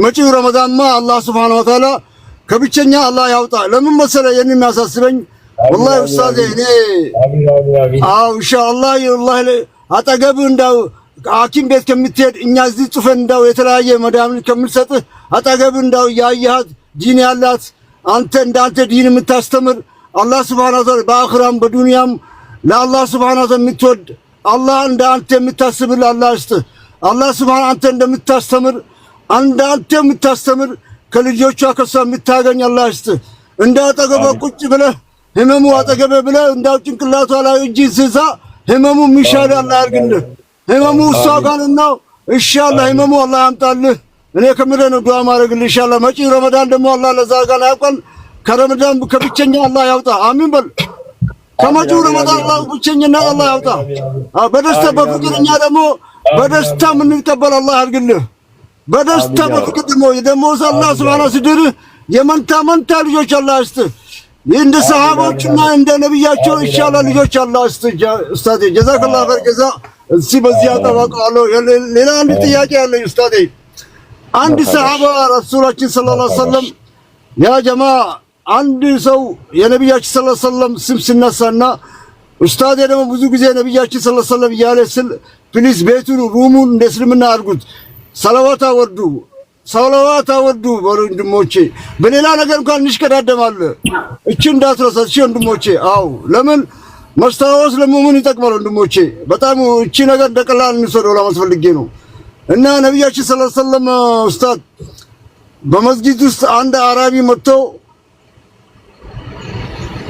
አከለኮ የሆነ ሰው በዚህ ሰዓት በዚህ በር እኮ የጀነት ሰው የሆነ ሰው ገብቶ የሰው የጀነት ሰው ስለው ሶስት ቀን እንደዚህ ስን ነበር የጀነት ሰው ነው ያለበት ምክንያት ለሰዎቹ ለሁላችን እንዲጠቅም ነውና የነገር እንዳምብትነግረኝ አንድ የጀነት ሰው ለምን ያለበት ምክንያት እኛ ደግሞ ያ ጀነቱ ደግሞ እንዲናገኝ ያ ነገር አድርገን እናገኘዋለን ነው አንድ ጥያቄ እሱ ነው ሁለት ደግሞ እኛ ደግሞ አንድ ሰው አከለ እንደዚህ ነው የሆነ ነገር ልክ እንደ ነብያችን ሰለላሁ ዐለይሂ ወሰለም ያው አላህ ከአላህ ውጪ ሌላ ወይ የወረደለት ነው እሱ የሚናገሩና የሆነ ሰው ተቅዋ ያለው ኢማን ያለው የሰው ኢማንና የሰው ተቅዋ የሚታወቀው እንግዲህ ያው በተግባሩ ነው ሲሰግድ ብዙ ነገር አለ አከለኮ እንደዚህ ነው ብለን የሆነ ነገር እንዳው ምስክር መውጣት እንችላለን እቺ ሁለቱ መልስልኝ ኢንሻአላህ ኡስታዝ ጀዛከላሁ ኸይር ጀዛው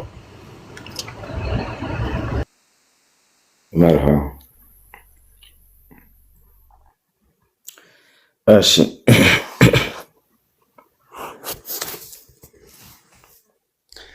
የመጀመሪያ ጥያቄ ጥሩ ጥያቄ ነው እሱም ምንድነው በነብዩ ሰለላሁ ዐለይሂ ወሰለም ጊዜ ገና ያስተማሩ ባሉበት ጊዜ የእርሳቸውን ነብይነት መውጣታቸውን የሰማ አንድ ገጠሪ ሰው መጣ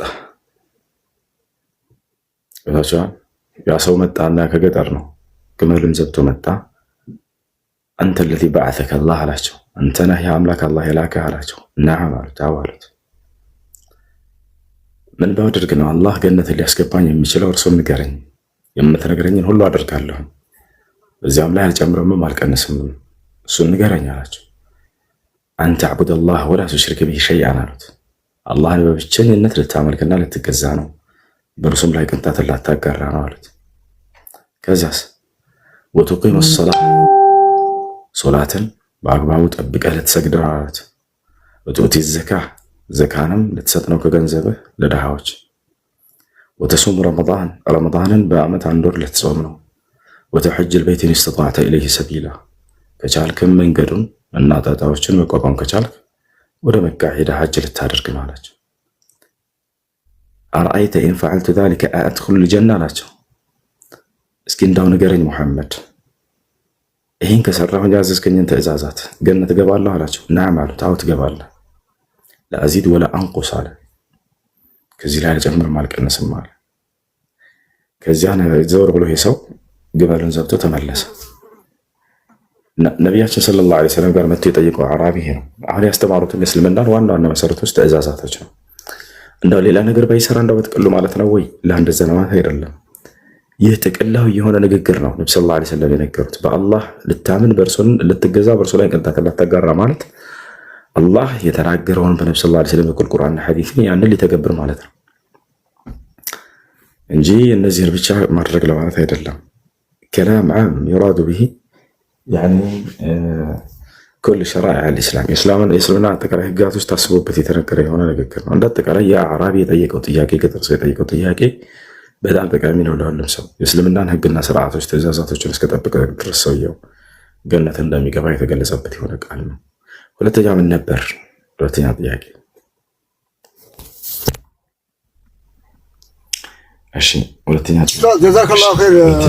ትንሽ እንዳው ሰውነቴ ማንከረከር እንጂ ያው ትንሽ ስለሚያመው ኢንሻአላህ ያው በተቻለ ረፍት ብታረግ ጥሩ ነው። የሁለተኛው ጥያቄ ምን መሰለህ? ማንኛውም ነገር መቼም ያው የሰው ውስጥ የሚያውቀው አላህ ነው። አንዳንድ ሰው በተግባሩ ልክ ነብያችን ሰለላሁ ዐለይሂ ወሰለም እንግዲህ ያው አላህ ሱብሓነሁ ወተዓላ ወይና ወረደበትና የሰውዬ አከለ የጀነት ሰው ያለና የሆነ ሰው ሰላቱ ይሰግዳል፣ ጥሩ ነገር ነው። ሴት ወንድም የነዛ ሰዎች እንዳው ምስክርነትን መውጣት እንችላለን። በሸሪያ ምንድነው የሆነ ሰው ያከለ እኮ እንደዚህ ነው እንዳው ጥሩ ሰው ነው የጀነት ሊሆን ይችላል፣ ወይንም ወላሂ አላህ ነገር ጥሩ ነገር የሚያገኝ ሰው ነው፣ ለምን በአላህ መንገድ ነው የሚሄደው እያል የሆነ ነገር ምስክርነት መሆን እንችላለን ነው። ኢንሻአላህ ጀዛከላሁ ኸይር ጀዛ ኡስታዝ። ከቻልክ ኢንሻአላህ ትንሽ ለተወሰነ ቀን እንዳው እረፍት ብታደርግልኝ በጣም ደስ ይለኛል ኡስታዝ። ጀዛከላሁ መርሐባ ወያኩም። እሺ መልካም ሰዎችን ስላየን በምድር ላይ ምስክር ብንሰጥላቸው ስለነርሱ የሚል ነው። በሌሉበት ቦታ ከሆነ ችግር የለውም። ባሉበት ቦታ ከሆነ ግን ምናልባት ሌላው በዚያ ሰው ሊማርበት ካልሆነ በስተቀር ዝም ብሎ ከፊታቸው ሄዶ ማወደሱ ነቢ ሰለላሁ ዐለይሂ ወሰለም ይህን ነገር አውግዘዋል።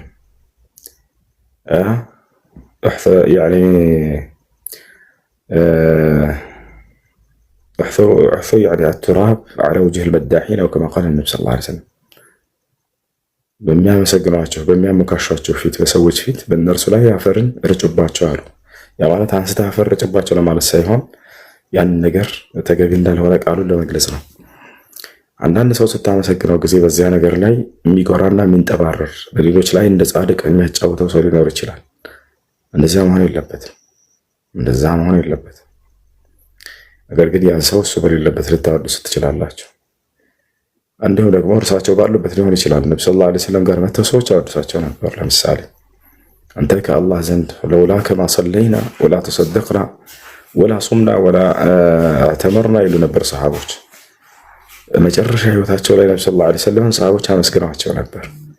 እርሶ ባይኖሩ አላህን በብቸኝነት እንኳን እንገዛም ነበር፣ ጣዖት አምላኪ ሆነን እንቀር ነበር። እርሶ ባይኖሩ ሰደቃን፣ ምጽዋትን፣ ዘካን ባልሰጠን ነበር። እርሶ ባይኖሩ ሐጅንና ዑምራን ባላደረግን ነበር። እርሶ ባይኖሩ ጾምን ባልጾምን ነበር እያሉ አላህን አመሰገኑ ስለርሳቸው።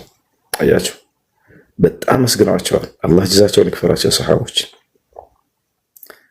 ሰሃቦች የሚገርሙ ትውልዶች ናቸው። ካለፉት ትውልዶች የቀደሙት ትውልዶች ነቢያቶቻቸውን በጣም ያስቸግሩ ነበር። አብሯቸው ኑሮ ሁሉ ያን ሁሉ ጊዜ ትምህርታቸውን ሁሉ ገና አልተረዱም ነበር። ይህን ሁሉ ከእናንተ ዘመናት ከአንተ ጋር ሳስተምር እኔን አታውቀኝም አላቸው ተማሪዎችን ኢየሱስ ክርስቶስ መጨረሻ ላይ። ስንት ዘመናት ሲያስተምር ቆይቶ እኮ ነው። ሰሃቦች ግን እንደዛ አልነበሩም። በደንብ ተረድተዋቸው ቃላቸውንም ሸምድደው መጨረሻም ላይ አመስግነዋቸው አምላክ አላህ ሆይ እነሆ አድርስ ያልከኝንም ቃል ሁሉ አድርሼ የፈጸምኩኝ ባለው ጊዜ አምላክ አላህ ሆይ መስክር አሉ። እኛ ምስክሮች ነን ብለው ሰሃቦች ተናገሩ። በጣም ይወዷቸው ነበር። በጣም ያከብሯቸው ነበር። ልካቸውን አውቀውላቸው ነበር።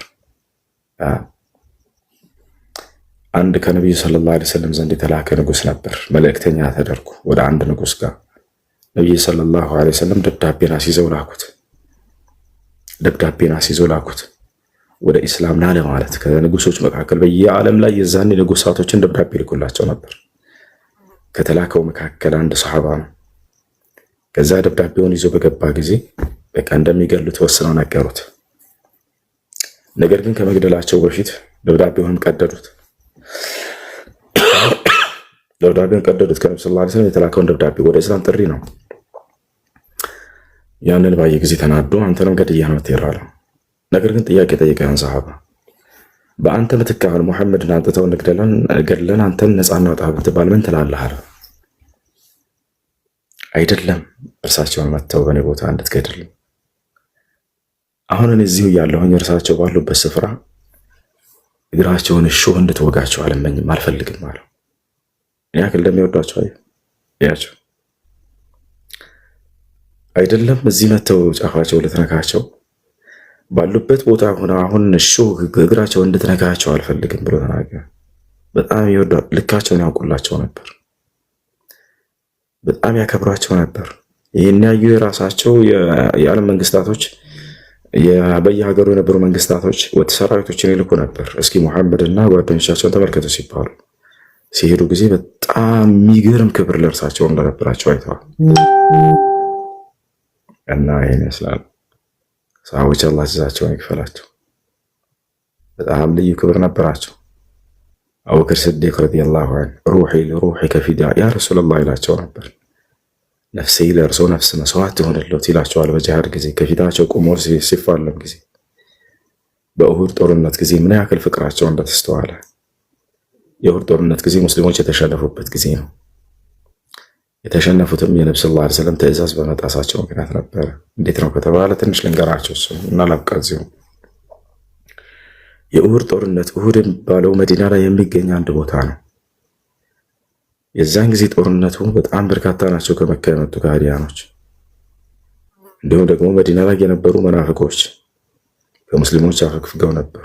መዲና ላይ ያሉ አይሁዲዎችም ደግሞ ቃላቸውን አፍርሰው ከነብዩ ሰለላሁ ዐለይሂ ወሰለም ጋር የነበራቸውን የስምምነት ቃል ሂደው ጠላትን አነሳስተው መጥተው ነበር። በጣም በርካታ ህዝብ መጥቷል። ያም ቢሆን ግን ነብዩ ሰለላሁ ዐለይሂ ወሰለም ምን አሏቸው ለሰሃቦቻቸው? ዛሬ በኡሁድ የሚደረገውን ጦርነት እኔ የምነግራችሁን የጦር አመራር የጦር ስርዓት እስከተከተላቸው ድረስ እናሸንፋለን፣ እኔ የምነግራቸውን ግን ከጣሳቸው ትሸንፋላችሁ አሏቸው። አሰለፏቸው። ነብዩ ሰለላሁ ዐለይሂ ወሰለም መለኮታዊ ትምህርትን አስተማሪ ብቻ አልነበሩም። ጦር አመራር እንዴት መምራት እንዳለበት ያውቃሉ፣ ይችላሉ። አላህ ሰጥቷቸዋል ይህን እውቀት። ባደረጓቸውን ጦርነት አልተሸነፉም ነበር። የተሸነፉባቸው ወስናቸው አንደኛው ይሄ ነው። ሁለተኛው መቼ ነው የተሸነፉት? የሁነይን ጊዜ ነው። ሁለቱንም ለምን እንደተሸነፉ ነገራቸዋለሁ። በሌሎች በሁሉም ጦርነት ላይ አሸናፊ ነበሩ። ሁለቱም የተሸነፉበት ምክንያት አለው። ምክንያቱም በደንብ ተከታተሉ። ከዚያ ሶሐቦችን አሰለፏቸው። ግማሾችን ጦር ሜዳ ላይ ያሰለፏቸው፣ ሌሎችን ደግሞ በኡሁድ ተራራ አጠገብ አንዲት ጉብ ያለች ከፍ ያለች ተራራ አለች። ጀበል አሩማት ትባላለች። የቀስተኞቹ ተራራ በመባል ትጠራለች። በተቻለ 1654 ዓመት ራሱ ቢለያዩ በመካከላቸው በዒዳ ጊዜ ሰው ረጃዕቱ ብሎ ከሆነ ኒካሁ እንደተመለሰ ነው የሚቆጠረው። እሺ መርሐባ መርሐባ። በጣም አመሰግናለሁ። አሜን ነው። እሺ ዘመን ይባረክ። የዛሬው ሌሊት ያንተ ነው። ያላህ ሰላም አለይኩም። እሺ ሰሙ ሰላም አለይኩም። አለይኩም ሰላም። ሰማል ሰሙ ነው። ምን አገባኝ? እሺ ጥያቄሽ ምንድን ነው እህታችን? እሺ ያኔ ጥያቄ ማለት ነው አሁን ባወራው ሐዲስ ላይ ነቢያችን ሰለላሁ ዐለይሂ ወሰለም ወደ ኢስራና ሚዕራጅ ከሄዱ በኋላ ነው አይደለ ሶላትን ተቀብለው የመጡት እና ጅብሪል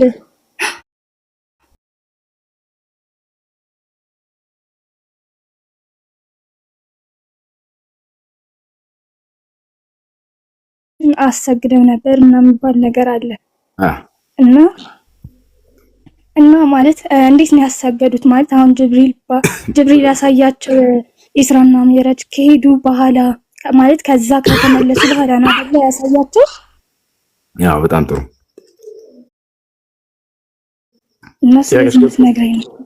በጣም ጥሩ ጥያቄው ምን መሰላችሁ? ነቢያችን ሰለላሁ ዐለይሂ ወሰለም የሶላትን ትእዛዛት ሊቀበሉ ነው ወደ ሰማይ የሄዱት። ከአላህ ዘንድ ተቀብለው መጡ። ከዚያ በኋላ ነው ጅብሪል እንደገና ምድር ላይ መጥቶ ያሰገዳቸው። ስለዚህ ነቢያቶችን ደግሞ ቤተ መቅደስ ወይንም ቤተል መቅደስ ኢየሩሳሌም ፍልስጤም ላይ እንዳሰገዷቸው ተገልጿል ሐዲስ ላይ። እንዴት ነው ጅብሪል ሳያሰግዳቸው ነው? ነቢያችን ሰለላሁ ዐለይሂ ወሰለም ያልተረዳችሁት ነገር ከዚያ በፊት ሶላትን ይሰግዱ ነበር። አያችሁ፣ ሶላትን ይሰግዱ ነበር። ምን አይነት ሶላት ከተባለ ሁለት ረካዓዎችን ይሰግዱ ነበር። ዙሁር 4 አልነበረችም፣ ዓሱር 4 አልነበረችም። አዛቻን ልክ እንዲሁ ደግሞ ዒሻ 4 አልነበረችም። ይህ ትእዛዛት ተጨመረ። ሁለት እያደረጉ ግን ነብዩ ሰለላሁ ዐለይሂ ወሰለም ይሰግዳሉ። በዚያን ጊዜ ታዲያ ነቢያችን ሰለላሁ ዐለይሂ ወሰለም ወደ ሰማይ ሲሄዱ ጊዜ ምን ነበር? ጊዜው ሌሊት ነበር አይደለ? ልክ ሲመለሱ ጊዜ ነቢያችን ሰለላሁ ዐለይሂ ወሰለም ልክ ሲመለሱ ጊዜ ምን ሆነ ከተባለ የሱብሒ ወቅት ሶላት ደረሰ። የት? ቤተል መቅደስ ወይንም ቤተ መቅደስ ላይ በደረሱ ጊዜ የዛኔ ነብያቶችን ሁሉ አላህ Subhanahu Wa Ta'ala አስነሳላቸው። ነብያቶችንም ሁሉ አሰገዷቸው የሱብሒ ሶላትን ገብቷቸዋል። የሱብሒ ሶላትን ነብያቶችን ሁሉ አሰገዷቸው ማለት ነው። ያ ነው የተለመደውን ሶላት አሰገዷቸው። እሺ ይሄን ይመስላል። ልክ ሲገቡ ጊዜ መስጂድ አብረዋቸው አጅበዋቸው ነው ሁላ የወረዱት ነብያቶች ከሰማይ ገብቷቸዋል። ነብያቶች ከሰማይ ሰማይ ላይ ያገኟቸው ነብያቶች ሁሉ ከሰማይ ወረዱ አብረዋቸው። አላህ Subhanahu Wa Ta'ala እንዲወርዱ አደረጋቸው ሁሉን ቻይ ነውና። ከዚያ ቤተ መቅደስ ነብዩ ሰለላሁ ዐለይሂ ወሰለም አጅበዋቸው ወረዱ። ልክ ቤተ መቅደስ ከገቡ በኋላ ሶፍ ሰሩ። ወዲያው መልአኩ ጅብሪል ዐለይሂ ሰላም መሐመድ ሆይ ተቀደምና አሰግድ አላቸው። እርሳቸውም ፈተቀደምቱ ወአመንቱሁም አሉ። እኔም ተቀድሜ ነብያትን ሁሉ አሰግድኳቸው አሉ። አሰግደውም እንደጨረሱ ያ ሙሐመድ هذا خازن النار ማሊክ ፈሰሊም ዐለይሂ አላቸው። አብራቸው ከሰማይ አጅቧቸው ማን መጥቶ ነበር? ማሊክ የሚባለው መልአክ። ማሊክ ምንድነው? የጀሃነም እሳት ጠባቂ የሆነው መልአክ ነው። ነብዩ ሰለላሁ ዐለይሂ ወሰለምን መልአኩ ጅብሪል ምን አላቸው? ሙሐመድ ሆይ ይህ ከኋላህ ያለው የጀሃነም እሳት ጠባቂ የሆነው መልአክ ማሊክ ነው። ፈሰሊም ዐለይሂ ሰላምታን አቅርብላቸው ብሎ ነገራቸው። ፈልተፈቱ ኢለይሂ አሉ ነብዩ ሰለላሁ ዐለይሂ ወሰለም። እኔም ወደ እርሱ ዘወር ስል ፈበደአኒ ቢሰላም አሉ። ራሱ መልአኩ ሙሐመድ ሆይ አሰላሙ ዐለይኩም ብሎ ቀድሞ እርሱ ሰላምታን አቀረበልኝ አሉ። እያችሁ ነብይ አይደለም ሰዎች መላእክቶች ያውቋቸዋል እኮ ያ ጀማዓ አይደለም ሰው ወላሂ ለሐጅም እያንዳንዱ መልአክ ያውቃቸዋል። እያንዳንዱ መልአክ በየቀኑ በየሰዓቱ በርሳቸው ላይ ሶላት እንደመር ታውቃላችሁ። ስማቸውን እየጠራ ማለት ነው። የሰማይ መልአክ ሁሉ ማስረጃ ቃለ Subhanahu Wa Ta'ala ኢነላህ ወመላኢከተሁ ይሰሉን ዐለ ነቢይ መላእክቶች ሁሉ በነብዩ መሐመድ ላይ ሶላትን ያወርዳሉ በየጊዜው ይላል ቁርአን። ልክ ሲያያቸውም ለዚያ ነው ማሊክ ገና ሲያያቸው ራሱ ሰላምታውን አቀረበልኝ እኔ ዞር ብዬ ወደ እርሱ ሳይ ጊዜ ብለው ተናገሩ። አይደለም የምድር ፍጥረት የሰማይ መልአክ ያውቃቸዋል። ይህን ይመስላል ማለት ነው። አይ ገብቶሻል? አሁን ገብተን አንዴ በዚህ ሌላ ጥያቄ ልጨምርና ሌላኛው ጥያቄ ደግሞ ማለት ነው ፊራውን ወደ ባህር ውስጥ በገባበት ሰዓት ማለት ነው ሙሳን 7 ጊዜ እርዳኝ ብሎ ጠይቆት ነበር እና ደግሞ አላህ እኔን አንድ ጊዜ ቢጠራኝ ኑሮ እረዳው ነበር የሚል ነገር ሰምቼ ነውና ውሸት ነው፣ ضعيف ነው፣ ውሸት ነው ሐዲሱ ማሽ። እሺ ጀዛከላ። አይ የሆነው ነገር ምንድነው ታዲያ ከተባለ እንዳው ለጠቅላላ እውቀት እንድታውቁት ልክ መጨረሻ ህይወቱ ላይ ጣርሞት ላይ በደረሰ ጊዜ ፍርዓውን ከሰመጠ በኋላ ሰከራት الموت ላይ ሳለ መስለም ፈልጎ ነበር። የሻሃዳ ቃልን ተናገረ። አመንቱ አነሁ ላ ኢላሃ ኢላ الذي آمنت به بنو إسرائيل وأنا من المسلمين አለ። እኔ በአላህ አመንኩኝ አለ። ባጭሩ የእስራኤል ልጆች ባመኑበት አምላክ በአላህ አመንኩኝ እኔ ደግሞ ከሙስሊሞች ሆኛለሁኝ አለ። ነገር ግን ጊዜው እስካለፈ በኋላ ስለነበር አላህ ምን አለው? አልአን አሁን ነው የምታምነው አለው።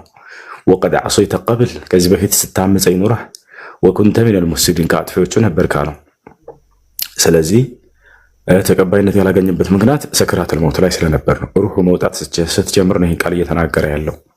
ያን ግን ማን ነው የሰማው ታዲያ ከተባለ ከሰዎች ከሰዎች ማንም ሊሰማው አይችልም። ሰዎች ሩሃቸው በሚወጣ ጊዜ ይናገራሉ፣ ነገር ግን እንዳንሰማቸው ይሄን ታውቃላችሁ። ከፊት ለፊታቸው ግን የሚታያቸው መልአክ ነው። ለዚህ ነው መልአኩ ሩህን በሚያወጣ ጊዜ ማንኛውም ከሃዲ ካፊር ሁሉ ማመን ይፈልጋል። አላህ በቁርአን ላይ ሲናገር ምን ይላል? ሐታ ኢዛ ጃአ አሐደሁሙል መውቱ ቃለ ረቢ እርጅዑን አለ ለዐሊ አዕመሉ ሷሊሐን ፊማ ተረክት ከላ ኢነሃ ከሊመቱን ሁወ ቃኢሉሃ ወሚን ወራኢሂም በርዘኹን ኢላ የውሚ ዩብዐሱን አለ። ከሰዎች ከካህዲያኖች ከሁላቸውም ከአንዳቸው ወደ አንዳቸው መላእክቶች መጥተው ነፍሳቸውን በሚያወጣቸው ጊዜ ጌታዬ ሆይ እባክህን አንዴ የመመለስ ዕድል ስጠኝ ይላሉ። ሁላቸውም ካህዲያኖች አለ ይጸጸታሉ። በቃ እስከ ዛሬ ሰራው ከነበረው አስቀያሚ ስራ መልካምን ስራ እንደሰራ ዘንድ እያሉ ይናገራሉ። ነገር ግን ይህ የሚሰጣቸው ነገር አይደለም። ስለዚህ ፈርዖንም ያን ቃል የተናገረው ጣረሞት ላይ ስለሆነ ነው። ነብዩ ሰለላሁ ዐለይሂ ወሰለም ደግሞ ኢነላሃ የቅበሉ ተውበተል ዐብዲ ማለም ይገርግር አሉ። አላህ የባሪያውን ንስሐ ይቀበለዋል ጣረሞት ላይ እስካልደረሰ ድረስ አሉ። ጣረሞት ላይ ያ ማለት ሰከራተል ሞት ላይ ሳለ ሰውየው እተውብታለሁ እመለሳለሁ ቢል ጊዜው ካለፈ በኋላ ነው። خلاص ተውበት የማይቀበልበት ጊዜ ላይ ደርሷል ያ ሰው። ያም ሩሑ መውጣት በምትጀብርበት ጊዜ ማለት ነው። አይ ጥያቄ ያላለ አሉ تسمع كلامي؟ السلام عليكم. وعليكم السلام ورحمة الله. أستاذ ጥያቄ አለኝ። ምን ይላል? እኔ ማለት ነው እንትን ቡና ስጠጣ ያመረቅነኛል አሁን ላይ ይቀይሯል እና እንዴት ነው እንደ ሀምር ይቆጠራል ነው ወይስ እንዴት? አልፎ አልፎ ነው የሚጠጣው እና ይሁን ያህል አሁን ላይ ይቀየራል። እሺ ለማንኛውም የሚጠጡ ነገራቶች አስካሪ መጠጥ ቢሆኑና በሰው ልጅ ላይ ጉዳት የሚያደርሱ ከሆነ የዛኔ ነው የተከለከለው። በአንቺ ላይ ይህ አስካሪ ነው ወይ? ይሄ አስካሪ አይደለም፣ ቡና የሚያሰክር ነገር አይደለም። ነገር ግን መነቃቃትን የሚሰጥ ነገር ነው። ግን ይህ ነገር በሰውየው ላይ ተጽዕኖ የሚያደርግበት እስከሆነ ሱስ ላይ ያደርሰውበት ያንን ካላገኘ ማንነቱን የሚቀያየረውና ወደ ጥፋት የሚወስደው ከሆነ የዛኔ ያ ነገር ሐራም ነው ሳይሆን የምንለው በዚህ በሰው ላይ ጉዳት ስላደረሰበት በእርሱ ላይ እርም ይሆንበታል። አደጋ ላይ የሚጥለው ከሆነ ያ ሱስ ያን ካላገኘ ሌላ ጥፋት ላይ የሚወድቅ ከሆነ በዚያን ጊዜ በዚህ ሰው ላይ አይሆንም፣ አይቻልም። ነፍሳቸውን ጠብቁ ተብላችኋል። ወላ ተልቁ ቢአይዲኩም ኢለ ተህሉከ ይላል አላህ። ራሳችሁን ወደ ጥፋት በራሳችሁ እጅ አትጣሏት ብሎ ተናግሯል። በሌላ ቦታ ላይ አላህ ሱብሓነሁ ወተዓላ ወላ ተቅትሉ አንፉሰኩም ኢነላህ ካነ ቢኩም ረሒማ ይላል። ነፍሳችሁን አትግደሏት አላህ በእናንተ ላይ በጣም አዛኝ ነውና ይላል። አትግደሉ የሚለው ነገር አትግዱ የሚለውን ሁሉ አጠቃሎ ይይዛል። በእናንተ ላይ ጉዳት የሚያመጣ ከሆነ ይሄ ሱስ ከባድ ከሆነ ሌላ ችግር የፈጠረባችሁ ከሆነ ታዩና የቡናውን ሱስ ወደ ጁስ ወይንም ወደ ጁሶች ደግሞ በጁስ ላይ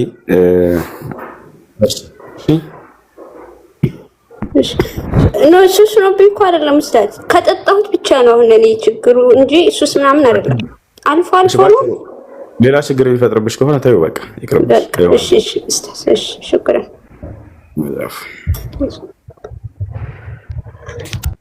እሺ ጥያቄ አለ ተመልሽ ሁስዬ። እሺ ይሰማል፣ መቀጠል ትችላላችሁ። እሺ እኔ ልቀጥል? ቀጥልሽ። ያው እንግዲህ ቅድም ውይይታችንን ያቋረጥነው ምንድነው በሐሳቡ በሐዲሱ ላይ ሁለት አይነት አመለካከት አለ ብዬ መረጃ ስላልከኝ ነው። እንግዲህ ከመረጃው መካከል ንጹህ ነው ብለው የሚያምኑ ወገኖች አሉ። በእርግጥ ይሄ ነገር ከጥንት ከሙስሊሞች ጀምሮ እያከራከረ የመጣ ሙስሊሞችን በሁለት ወገን የከፈለ ሐሳብ ነው። ወይ ትልቁ ላይ ነው ከተውና አስነብበን እስኪ ያሳየን። ትልቁ ላይ ነው ከፈተው። እሺ አሁን ለምሳሌ አይ መክፈት ስለማልችል ነው ስልኬ ያን ያክል ናትና። እሺ አቤነዘር ሌላ ስልክ ያለው ሰው ላይ ብቻ አይደለም አይደል? አሁን አንተ ትንታኔውን በኋላ አቆያትና ማስረጃውን ማውጣት ስትችል ጊዜ ተመለሰት ትመጣለሽ። እንጠብቃለን፣ ችግር የለም እኮ ስሙን እኮ ልነግርህ ነው። ስሙን ስነግርህ አይጠፋህም አንተ ብቻ። እንደሱ አይደለም አቤነዘር፣ ቅድም ላይ ያሳየው ነበር እንዳለ ضعيف እንደሆነ የተናገሩበት። አይ ከዚህ የተለየ ሌላ ሐሳብ አለ ካልክ በሌላ ጊዜ ይዘሃት ነው። እሺ ወይንም አለሁኛው እዚህ ሆነ ደስ ባለ ጊዜ ይዘውና ቅድም አውጣለና ደቂቃ ሰጠኝ በቃ ያልከው አይደለ? እንድታወጣ ነበር ቅድም ጠየቀው። ስለዚህ አንተ በተመቸህ ሰዓት ስልክ ይዘህና ይዘህ መውጣት ትችላለህ። አሁንም ቢሆን ሌላም ጊዜ ቢሆን ችግር የለውም። አስታውሰኝ ቤትኛው። እሺ ላውጣው አሁን? እሺ ላውጣው። ምናልባት ከቻልኩ አንድ ደቂቃ ስጠኝ ልሞክር። ላውጣው። እሺ ትልቁ ላይ ያርገኛል አይደል? ትልቁ ላይ ነው። አብሽር። እሺ ሰላም ነው። እሺ ታደሰ። አልሐምዱሊላህ። ለምሳሌ አሁን ቁርአን የጻፉ ሰዎች ቁርአን ላይ ተጠቅሰዋል ወይ? እምነታቸውስ ምን ነበር? ቁርአን የጻፉ ሰዎች እናውቃቸዋለን። እምነታቸው ምን ነበር ከተባለ ሙስሊሞች ናቸው። የነብዩ ሰለላሁ ዐለይሂ ወሰለም ባልደረቦች፣ የእርሳቸው ተማሪዎች ናቸው። አይ እሺ ለነብዩ መሐመድ ከአላህ ቃል ሲወርድለት ያውቁ ነበረ ወይስ እሱ ነው ሄዶ የሚነግራቸው? በደንብ ያውቁ ነበር። መላእክቶችን ያዩዋቸው ሁላ ነበር፣ ይሰማቸው ነበር ገብርኤልና ሚካኤልን።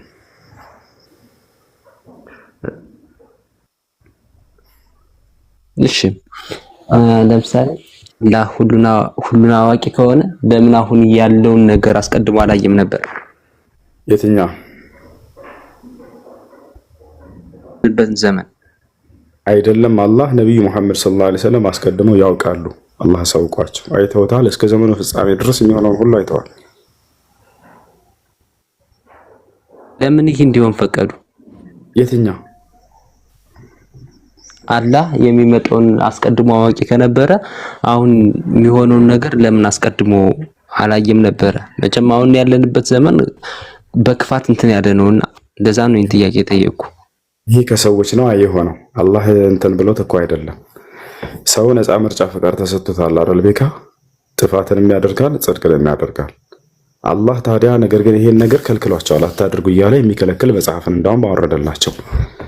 ገብተዋል። ሰዎችን አትበድሏቸው፣ ሰዎችን የበደለ የትንሣኤ ቀን ይቀጣል እያለ ሁሉ አስጠነቀቀ በነቢዩ ሰለላሁ ዐለይሂ ወሰለም በኩል። ነገር ግን ያንን እነዚያ ሰዎች በራሳቸው ፍቃድ ተጠቅመው አደረጉ።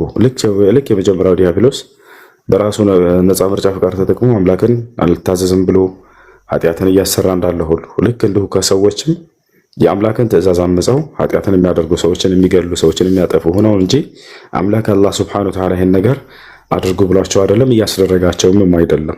ግን አምላክ በዚህ ዓለም ላይ ሲያኖረን ነፃ ምርጫ ፈቃድ ሰጥቶን ነው የተወን። ስለዚህ ይህ የሰዎች የነፃ ምርጫ ፈቃድ መሰረት ያደረገ ስራ እንጂ የአምላክ ፈቃድና አምላክ ወይንም ያን ነገር እንዲሰሩ የፈቀደላቸው ያዘዛቸው ነገር አይደለም። አላህማ ነቢያትን አወረደ፣ ማነው ላከ፣ መጽሐፍትን አወረደ፣ እንዲህ አይነት ጥፋቶችን አታድርጉ የሚሉ ማለት ነው የሚያስተምሩ። አይ እሺ፣ ለምሳሌ አሁን ቁርአን የመጀመሪያው ገጽ ላይ የተጻፈው መቼ ቀን ነው በስንተኛው ወር ነው የሚለውን ይጠቅሳል ቁርአን? አዎ በደንብ ይጠቅሳል። አረ በደንብ አሳያለሁ። ያው ላውጣ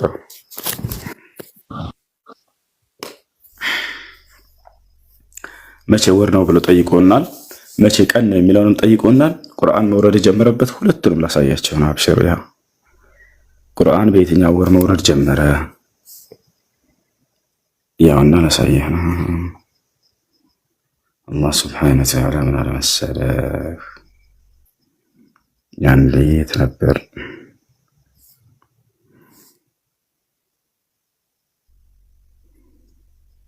እሺ ሱረቱል በቀራ 175 ላይ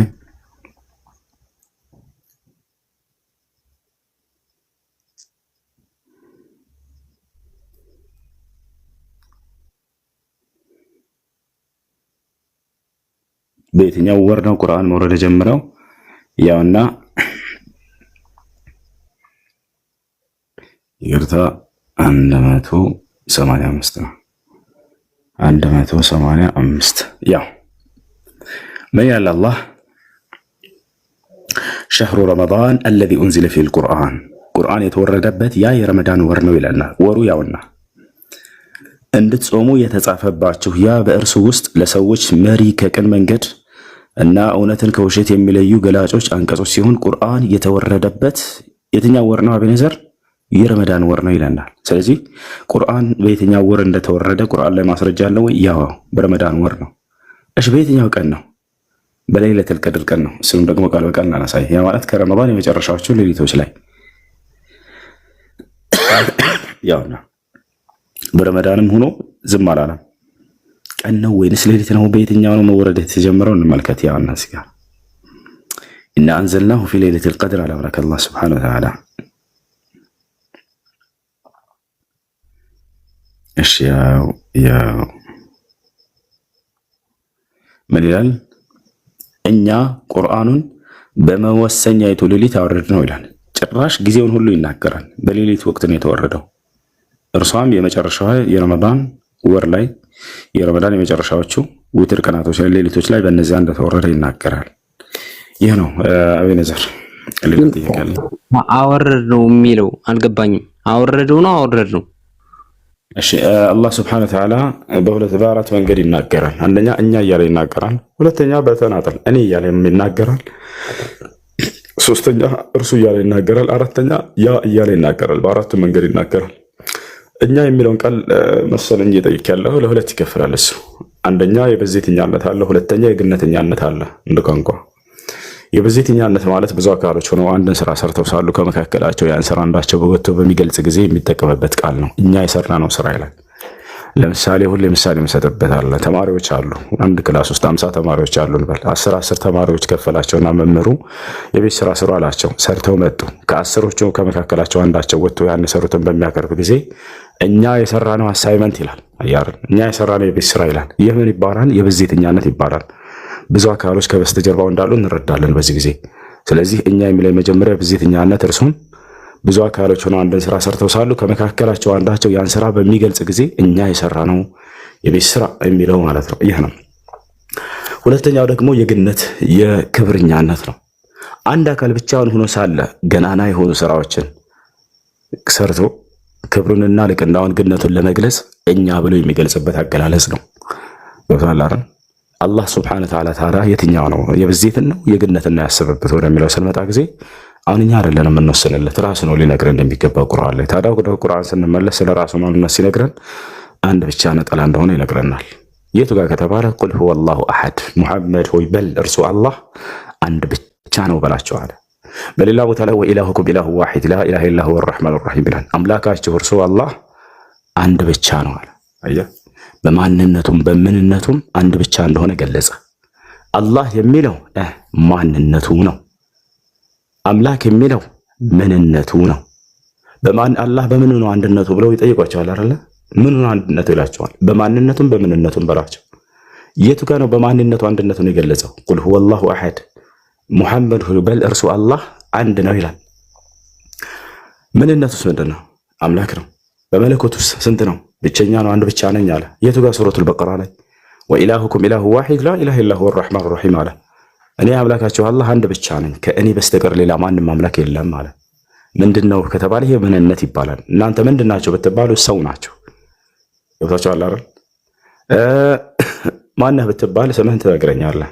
ገብቶሃል አይደል? አቤኔዘር ነኝ ወይም ደግሞ ማን ነበር የጠየቀው? በቤካ ነው ትለኛለህ። በዚህ በማንነቱም በምንነቱም ብቸኛ እንደሆነ አላህ ገልጿል በቁርአን ላይ። ገብቶሃል? ምንም አንድም የሚመስለው የለም። እንዳጠቃላይ ይህ እኛ የሚለው ክብሩንና ልቅናውን ግነቱን ለመግለጽ እንጂ ብዜት አይደለም። ሁለት ሊሆን ይችላል ብሎ እንዳያስብ አንድ ሰው ዘግቶታል። አላህ ይሄንንም አንስቶ ወላ ተተኺዙ ኢላሂን ኢስነይን ኢነማ ሁወ ኢላሁ ዋሂድ አለ በሱረት አን-ነሕል ላይ። ሁለት አምላክ ብላችሁ አትያዙኝ እኔ አንድ አምላክ ብቻ ነኝና አለ። እሺ ሶስትስ ሊሆን ይችላል ወይ ብሎ ስላሴ ሊሆን ይችላል ብሎ የሚያስብ ሊኖር ይችላል። ለምሳሌ እኛ ስላለ ስላሴ ቢለውንም ሶስት ቢለውንም አንስቶ አላህ አውግዞታል። የቱ ጋር ከተባለ ሱረት አኒሳ መጨረሻው ገጽ ላይ ምን ይላል? ወላ ተቁሉ ሰላሳ ሶስት ወይንም ስላሴ አትበሉኝ አለ። እንተው ኸይረን ለኩም አለ። ከዚህ ንግግር ብትቆጠቡ ለእናንተ መልካም ነው አላቸው። ከዚያስ ኢነማ አላሁ ኢላሁ ዋሂድ እኔ አምላካችሁ አላህ አንድ አምላክ ነኝ አለ። አላሁ አክበር። በደንብ አስተውላችሁ አዳምጦኛ አሁን የምነግራችሁን ኢነማ የሚለው ሐስር ነው። ገብታችኋል? ኢነማ የሚለው ኢነማ ያዕኒ ሊልሐስር በእርሱ ላይ ብቻ የተገደበ ነው ይሄ ቃል። ኢነማ አላሁ እርሱ አላህ። አላህ የሚለው ምንድን ነው ብያቸዋለሁ ቅድም? ማንነት ነው ብያቸዋላችሁ። ኢላሁን ብሎ ቀጥሎ እንደገና ተናገረ።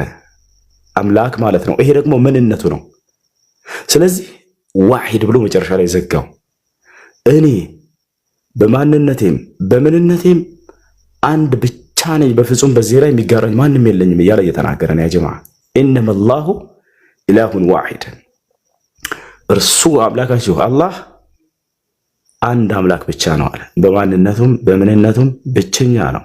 ሐስር ነው ይህ ለእርሱ። በመለኮቱም ሆነ በማንነቱም ማንም ከእርሱ ጋር የሚጋራው የለም ማለት ነው። ገብቶሃል ቤካ? ይህ ነው የነበረኛው። ምን አልከኝ? ለምሳሌ ኢንጂንን ትቀበላላችሁ? ኢንጂንና መብራት እንቀበላለን። ኢንጂን ላይ ትንሳኤውን ይናገራል። ሱራ 457ኛው ላይ እስኪ አንዴ ክፈትልኝ። ሱራ 457 እሺ፣ እዛ ላይ ምን ይላል? إذ قال الله يا عيسى إني متوفيك ورافعك إلي ومطهرك من الذين كفروا وجاعل الذين اتبعوك فوق الذين كفروا إلى يوم القيامة أشبك بس ጥያቄ ምንድነው? ጥያቄን ጠይቀኝ ያውቀዋለሁ። ምሳሌ አሁን ለተረዳው ሰው ትንሳኤውን ነው እዛ ጋር የሚያስረዳው። ታው ትንሳኤን አይደለም፣ ትንሳኤ አይደለም። ቁርአን ላይ መጽሐፍ ቅዱስ ላይ ራሱ ልታረጋግጠው አትችልም ቤካዬ። ታው እሺ፣ አንዴ ትከፍትልኛለህ? እከፍታለሁ። እያነበብኩልህ ነበር። እንደው እንዳያት ፈልገህ ከሆነ ችግር የለውም፣ ግን ጠይቀኝ ያውቀዋለሁ እያልኩ ነው። እዛ ጋር ስለ ትንሳኤ ያወራ። እስኪ በአማርኛ እስኪ አንብልኝ 157ኛው ሱራ 457ኛው ላይ። ችግር የለውም በቃ ና ለውጣለሽ። 157 ነው ያልከው? ያ 157 እሺ፣ እንደሱ ላይ ከሆነ ቅድም 57 ያልክ መስሎኝ ነው። 157 ላይ ምን ይላል? አንዴ ላውጣላችሁ። አገደልተው አልሰቀለተው ነገር ግን አነሳ የሚለው ነው። እሺ እና ምን ችግር የለም። وما قتلوه وما صلبوه ولكن شبه لهم ሱራ 457 ቃሉ ሲናገር ምን አለ መሰላችሁ?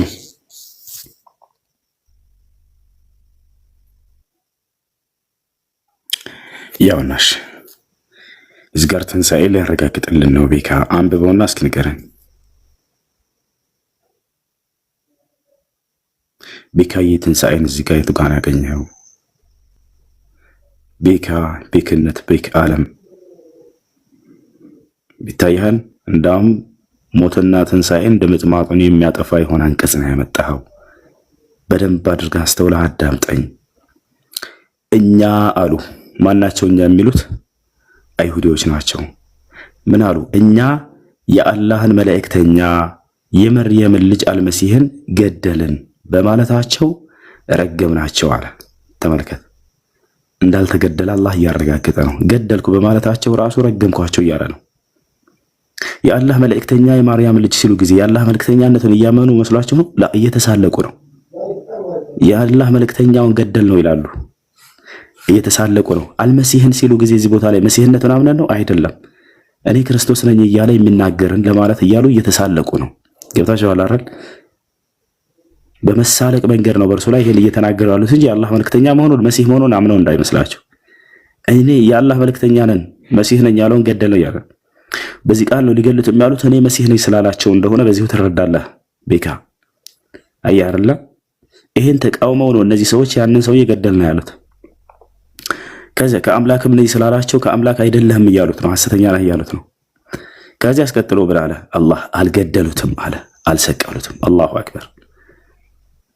ትንሣኤ ያልከውን ነገር ትንሣኤ ማለት ከሙታን መነሳት ማለት ነው። ገና ሳታነሳው በፊት አላህ ያው አልገደሉትም ብሎ በቃ ዘረራችሁ። እዚህ ጋር አልገደላቸው፣ በፍጹም አልተገደለም ማለት የተገደለ ነገር ነው አይደል? ተነሳ እንል የምንችለው ዳር መነሳቱ ላይ እንዳትሄዱ ገና አልገደሉትም ብሎ አረጋገጠ። በቃ አልገደሉትም አልሰቀሉትም ማለት ቤካለህ የተነሳውና በዚህ ላይ ሐሳብህን ካለ መስጠት ትችላለህ። እንደጨረሰልህ ከፈለክ መጨረስ ትችላለህ። ከዛ ለምን ሆነ ታዲያ ካልተገደለ ከተባለ ይልቁንስ አላህ ኢሳን ወደ እርሱ አነሳው ይላል።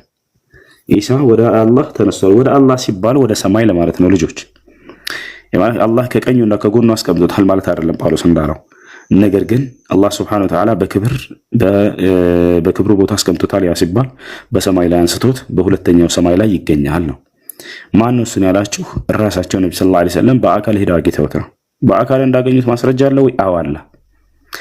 ሰሂህ ሙስሊም 162 ላይ ሄዳችሁ ማየት ትችላላችሁ። ማየት የሚፈልግ ካለ አሁን አሳየዋለሁ። ወደ ሁለተኛው ሰማይ ላይ ወጣሁኝ የማርያምንም ልጅ ክርስቶስን በሁለተኛው ሰማይ ላይ አገኘሁት ብለው ነብዩ ሰለላሁ ዐለይሂ ወሰለም ቃል በቃል የተናገሩበትን አሳያቸዋለሁ። የት አግኝተውታል? በሁለተኛው ሰማይ ላይ። ቤካ ማየት ትፈልጋለህ? እሱን ላሳየህ? እሺ ኮሜንት ላይ አሳየን እያሉ ነው። ላሳያችሁ። እሺ ያውና ላሳያችሁ። ኮሜንት ላይ ክርስቲያኖች አሳየን እያሉ ነው። ነብዩ መሐመድ ሰለላሁ ዐለይሂ ወሰለም መሲሁን ሁለተኛው ሰማይ ላይ ክርስቶስ እንዳገኙት ላሳያችሁ። ተኽሪጅ ሐዲስ الإسراء والمعراج ኦኬ ዳታውን ዘግቻው ነው ታውቃላችሁ። ለማንኛውም ለጣና ያሳያችሁ እዚህ ጋር። እሺ ሐዲሱ በጣም ረጅም ነው። እኔ ግን ላውጣላችሁ። እሺ ሐዲሱ በጣም ረጅም ነው ታያችኋል። ወደ አማርኛ ልቀይርላችሁ። ያው ምንጩን ልስጣችሁ። ያውና ያዙት። ቅድም እንዳልኳችሁ ሰሂህ ሙስሊም 162 ላይ ይገኛል። ያው ሰሂህ ሙስሊም 162። አሁን እዚህ ቦታ ላይ ኢየሱስና ነብዩ ሰለላሁ ዐለይሂ ወሰለም የተገናኙበትን ነው። ምን ይላል? ወደ አማርኛ ቀይርላችኋለሁ። ثم عرج بنا الى السماء الثانيه ከዛም ወደ ሁለተኛው ሰማይ ተወጣን። ወጡ ነብዩ ሰለላሁ ዐለይሂ ወሰለምና ጅብሪል فاستفتح جبريل ገብርኤልም አስከፈተ የሰማይን በር فقيل له ለእርሱም ተባለ من انت ማን አንተ ተባለ قال انا جبريل እኔ ጅብሪል ነኝ አለ። قيل ተባለ ومن معك ካንተ ጋር ማን አለ ተባለ قال محمد አለ ከኔ ጋር አለ ጅብሪል። قيل ተባለ وقد بعث اليه ወደ እርሱ በእርግጥ መልእክት ተልኮ ነው ይዘህ የመጣኸው አሉት መላእክቶቹ ገብርኤልን ጅብሪልን ማለት ነው። قال نعم قد بعث اليه አዎ ወደ እርሱ መልእክት ተልኮ ነው ያመጣሁት። ففتح لنا ለእኛም ተከፈተልን የሰማይ በር አሉ። ከዚያስ ማንን አገኙ? فاذا انا بابن الخالة عيسى بن مريم ويحيى ابن زكريا فرحبا بي ودعوا لي بالخير። ሁለተኛ ሰማይ ላይ ማንን እንዳገኙ ነው ላሳያችሁ። ነብዩ ሰለላሁ ዐለይሂ ወሰለም ዒሳን እንዳገኙት ቃል በቃል ማስረጃው እዚህ ጋር ወደ አማርኛ ቀይረው ጎግል አለይሂ ሰላም በትክክል ከተረጎመው እናያለን። እስኪ እቺ ነገር እየዞረች ነው። አይዋ ያን ምን ይላል? ከዚያም ይላል ይታያል። አንዴ ላቅልምላችሁ እንድታዩት ዘንድ እሺ፣ በደንብ ይሁት። ምን ይላል ተከታተሉ። ምናል ከዚያም ያውና ከላይ ከዚህ ጀምራቸው ወደ ሁለተኛው ሰማይ ወጣን አሉ ነብዩ መሐመድ ሰለላሁ ዐለይሂ ወሰለምና ገብርኤል ናቸው እየወጡ ያሉት። ገብርኤልም እንዲከፈት ጠየቀ፣ የሰማይን በር ማለት ነው። ማነህ ተብሎ ተጠየቀ። ገብርኤል አለ፣ እኔ ገብርኤል ነኝ እያለ ነው። ከአንተ ጋር ማን ያለው ተብሎ ተጠየቀ። ሙሐመድ አለ ብሎ ገብርኤል ተናገረ። ተልኳልን ብለው ጠየቁ የሰማይ ጠባቂ መላእክቶች ተብሎ ተጠየቀ። አዎ ተልኳል አለ። አያችሁ መላእክት ሁሉ የነብዩ መሐመድ ሰለላሁ ዐለይሂ ወሰለም መላክ ያውቃሉ። አዎ ተልኳል አለ። ስለዚህ ተከፈተልን አሉ ነብዩ ሰለላሁ ዐለይሂ ወሰለም። ከዚያ እስከተከፈተ በኋላ ማንን አገኘን አሉ። እዚያም ከሁለቱ የአጎቶቼ ልጆች ብሎ ጉግል ተደርጉሞታል። የአክስት ማማች ልጆች ማለት ነው። የህያ ወይንም ዮሐንስና ዒሳ ዘመድ ናቸው። ዝምድናቸውን አስረዳቸዋለሁ። የአክስት ማማች ልጆች ናቸው። ሁለቱን የአክስት ማማች ልጆች ጋር አገኘሁኝ አሉ። እነርሱም ማን ናቸው? የማርያም ልጅ ኢየሱስና የዘካርያስ ልጅ ዮሐንስ ነበሩ አሉ። አላሁ አክበር። ከዚያ ነብዩ ሰለላሁ ዐለይሂ ወሰለም ዒሳን እንዳገኙ ታያቸው አይደለ? ኢየሱስን አግኝተውታል። በአካል ላይ ያዩት። ስንተኛው ሰማይ ላይ? ሁለተኛው ሰማይ ላይ። ከዚያ ምን እንዳደረጉ እንመልከት። ከዛ ኢየሱስ ክርስቶስ ምን እንዳደረገላቸው ተቀበሉኝ አለ። ያ ማለት አቀባበል ያደረጉላቸው ዒሳና የሕያ ማለት ነው። ለደህንነቴም ጸለዩልኝ አሉ። ያ ማለት ደህና ነገር ከአምላኬ እንዳገኝ ጸለዩልኝ ለማለት ነው። ከዚያም ወደ ሶስተኛው ሰማይ ወጣን። ገብርኤልም እንዲከፈትልኝ ጠየቀ። አንተ ማነህ ተብሎ ተጠየቀ። ገብርኤልም አለ ከአንተ ጋር ማን ነው ተብሎ ተጠየቀ። ሙሐመድ። ከዚያ ሶስተኛው ሰማይ ላይ ማንን ያገኛሉ? ዮሴፍን ያገኙታል እያለ ይቀጥላል። ከታቻላን ማንን? ከዮሴፍ ጋር ነበርኩ አሉ። የቀደሙትን ነቢያቶች ሁሉ ነብዩ ሰለላሁ ዐለይሂ ወሰለም አግኝተዋቸዋል። እና ምንላቸው ነው? ኢየሱስ ክርስቶስን ነብዩ ሰለላሁ ዐለይሂ ወሰለም አግኝተውታል። ስንተኛው ሰማይ ላይ? ሁለተኛው ሰማይ ላይ። ታዲያ የአክስት ማማች ልጆች የተባሉት ማን ናቸው? ኢየሱስ ክርስቶስና የዘካርያስ ልጅ ዮሐንስ። ዝምድናቸው ልንገራችሁ። ዝምድናቸው የማርያም አባት ሐናን አገባ። ዘካርያስ የሐናን እህት አገባ። ገብታችኋል አይደለ? ኤልሳቤጥን ማለት ነው። ምንና ምን ናቸው? እህትና እህት ናቸው። ሐና ማንን ወለደች? ማርያምን ወለደች። ዘካርያስ ማንን ወለደ? ዮሐንስን ወይንም ያህያን ወለደ። ከዚያ ማርያም ማንን ወለደች? ዒሳን ወለደች። አያችሁ ዝምድናቸው የአክስት ማማች ልጆች ብለው የገለጿቸው ነብዩ ሰለላሁ ዐለይሂ ወሰለም ለዚህ ነው። አያችሁ ዘካርያስና የማርያም አባት እጅግ በጣም ተቀራራቢ ጓደኛሞች ነበሩ። ሳይወልዱ ገና ማንንም ማለት ነው። በእስራኤል ምድር ላይ የማርያም አባት እጅግ በጣም ጻድቅ የሆነ ሰው ነው። ዘካርያስ ደግሞ በጣም ደግና መልካም፣ እርሱም ከአላህ ነቢያቶች መካከል አንድ ነብይ ነው። አብረው በአንድ ጊዜ ነበሩ። ሁለቱም እህትማማቾችን ያገቡት። የማርያም አባት የቤተ መቅደስ ዋና ኃላፊ ነበር። ቤተል መቅደስ ያ ኢየሩሳሌም ፍልስጤም የሚገኘው ኢማም ነበር፣ አሰጋጅ ነበር፣ መሪ ነበር። በዚያ ልክ የማርያም አባት ባረፈ ጊዜ ማን ነው የተተካው? በዚያ ቦታ ላይ ዘካርያስ ነው የተተካው። አብረው እየኖሩ በኖሩበት ዘመን የማርያም አባት ሳይሞት በፊት ሐናን አግብቶ እየኖረ እያለ ልክ ማርያም እንደተጸነሰች ሳትወለድ በፊት አባቷን ታጠዋለች፣ ይሞታል። ማርያም አባቷን ለማየት አልታደለችም ነበር። በስለት ነበር የተወለደችው። የማርያም እናት ተስላ ለአላህ ስብሓነሁ ወተዓላ ኢዝ ቃለት እምረአቱ ዒምራን ረቢ ኢኒ ነዘርቱ ለከ ማ ፊ በጥኒ ሙሐረረን ፈተቀበል ሚኒ አለች። የማርያም እናት ጌታዬ አላህ ሆይ እኔ ወደ አንተ ሳላለሁኝ ስለ ጸነስኩት ልጅ ብላ ተናገረች። የጸነስኩትን ልጅ የምሳለው ከምድራዊ ጥቅማ ጥቅሞች የራቀ ለአንተ አምልኮ ለመስራት ብቻ የተሳለ እንዲሆን ማነው የተዘጋጀ እንዲሆን እሳለዋለሁኝ አለች። በቃ እሷ ያሰበችው ወንድ ልጅን እንድትወልድ ነበር። ለምን? የአባቱን ቦታ የቤተ መቅደስን መሪ ሆኖ ተተኪ ሆኖ የአባቱን ቦታ እንዲተካላት ትመኝ ነበር። ነገር ግን የተወለደችው አለች ሴት ሆነች። ለዚህ ነው ደንግጣ ወኢኒ ቃለት ረቢ ኢኒ ወضعቱሃ ኡንሳ አለች። በወለደቻት ጊዜ ፈለማ ወضعتها አላህ በወለደቻትም ጊዜ ቃለት ረቢ ኢኒ ወضعቱሃ ኡንሳ ጌታ አላህ ሆይ እኔ የወለድኳት ልጅ ሴት ሆነች አለ። ወላሁ አዕለሙ ቢማ ወضዐት አምላኬ አላህ የወለድኩትንም አንተ አዋቂ ነህ። ወለይሰ ዘከሩ ከልኡንሳ ወንድ እንደ ሴት አይደለም አለች። ወኢኒ ሰመይቱሃ መርየም እኔ ልጄን ማርያም ብዬ ሰይሜያታለሁኝ አለች። ማርያም ማለት ለጌታዋ ለአምላኳ አምልኮን የምታበዛ ሴት ማለት ነች። በዚህም የተሰየመችው አምልኮ ለመስራት ተብላ ተስላ የተወለደች ስለነበረች በዚያው ላይ እንድትጸናላት እናቷ ሰየመቻት፣ መርየም አለቻት። ወኢኒ ኡዒዙሃ ቢካ አለች። ልብ በሉ አሁን ላይ አምላኬ አላህ ሆይ ይችን የወለድኳትን ልጅ ወዙርየተሃ የእርሷንም ከእርሷ የሚገኘውንም ዘር እንዲሁ ምን የሸይጣን ረጅም ከተረገመው ከሰይጣን ጉትጎታ በአንተ አስጠብቃቸዋለሁኝ፣ እባክህን ጠብቅልኝ እርሷንም ከእርሷ የሚገኘውንም ዘር አለች። አላህ ታዲያ ሴት ጻድቅ ሴት ስለነበረች የማርያም እናት ሰማት። ፈተቀበለሃ ረቡሃ ቢቀቡልን ሐሰን አለ። እኔም ጌታዋ አላህ በጥሩ አቀባበል ተቀበልኳት አለ። ማን አሳደጋት ታዲያችን ሴት? ማርያምን ለማሳደግ ማርያም ትወልዳለች። ታዲያ ማን ያሳድግ እንደ አባት ተወክሎ? ያ ጀማ ማን ነው ያሳድጋት? ዘከርያስ እኔ ነኝ የሚገባኝ እርሷን ለማሳደግ እኔ ያሳድጋታለሁኝ አለ። አንደኛ ዝምድና አለን፣ ሁለተኛ አባቷ የኔ ጓደኛ ነበር፣ ስለዚህ እኔ ነኝ የማሳድገው አለ። አይሁዳውያኖች ምን አሉ? አይ እኛም የማሳደጉ መብት እንዲሰጠን እንፈልጋለን፣ ስለዚህ አንተ እንዳልከው አይሆንም አሉት ዘከርያስ። ስለዚህ በምን ተስማሙ? ዕጣ እንጣል ተባለ። ዕጣ ተጣለ። ሁላቸውም እንጨቶችን አነሱና በባህር ላይ እንጣላቸው። ከላይ አንሳፎ የቀረለት ሰው ያ የሚያሳድገው ሰው ይሆናል ተባለ። ከዚያም በኋላ የዘከርያስ እንዲወጣ አደረገ አላህ ሱብሓነሁ ወተዓላ። ይችን ልጅ ቃል ገብቷል አላህ በመልካም ሁኔታ ሊያሳድግላት ለሴትየዋ ለእናቷ። ስለዚህ ማን ነው ሊያሳድጋት የሚገባው ጻድቅ ሰው? በጊዜው ዘከርያስ ነው። የዘከርያ ዕጣ እንዲወጣ ያደረገለት ራሱ አላህ ነው።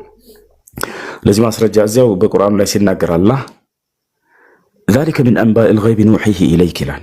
وما كنت لديهم إذ يلقون أقلامهم أيهم يكفل مريم وما كنت لديهم إذ يختصمون አለ።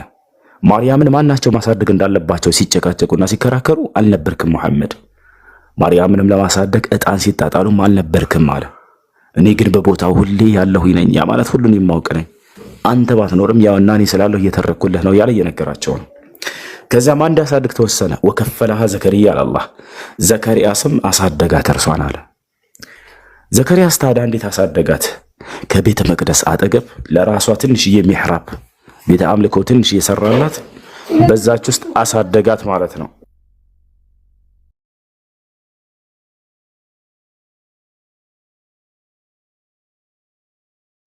ከዛ በኋላ ዘከርያስ ለሷ በቤተ መቅደስ አጠገብ ትንሽ የቤት ሰራላት። በዛች ውስጥ ምግብ የሚያመጣላት ራሱ ነው፣ ውሃ የሚያመጣላት ራሱ ነው፣ ሁሉን የሚያዘጋጅላት ራሱ ዘከርያ አለይሂ ሰላም ነው።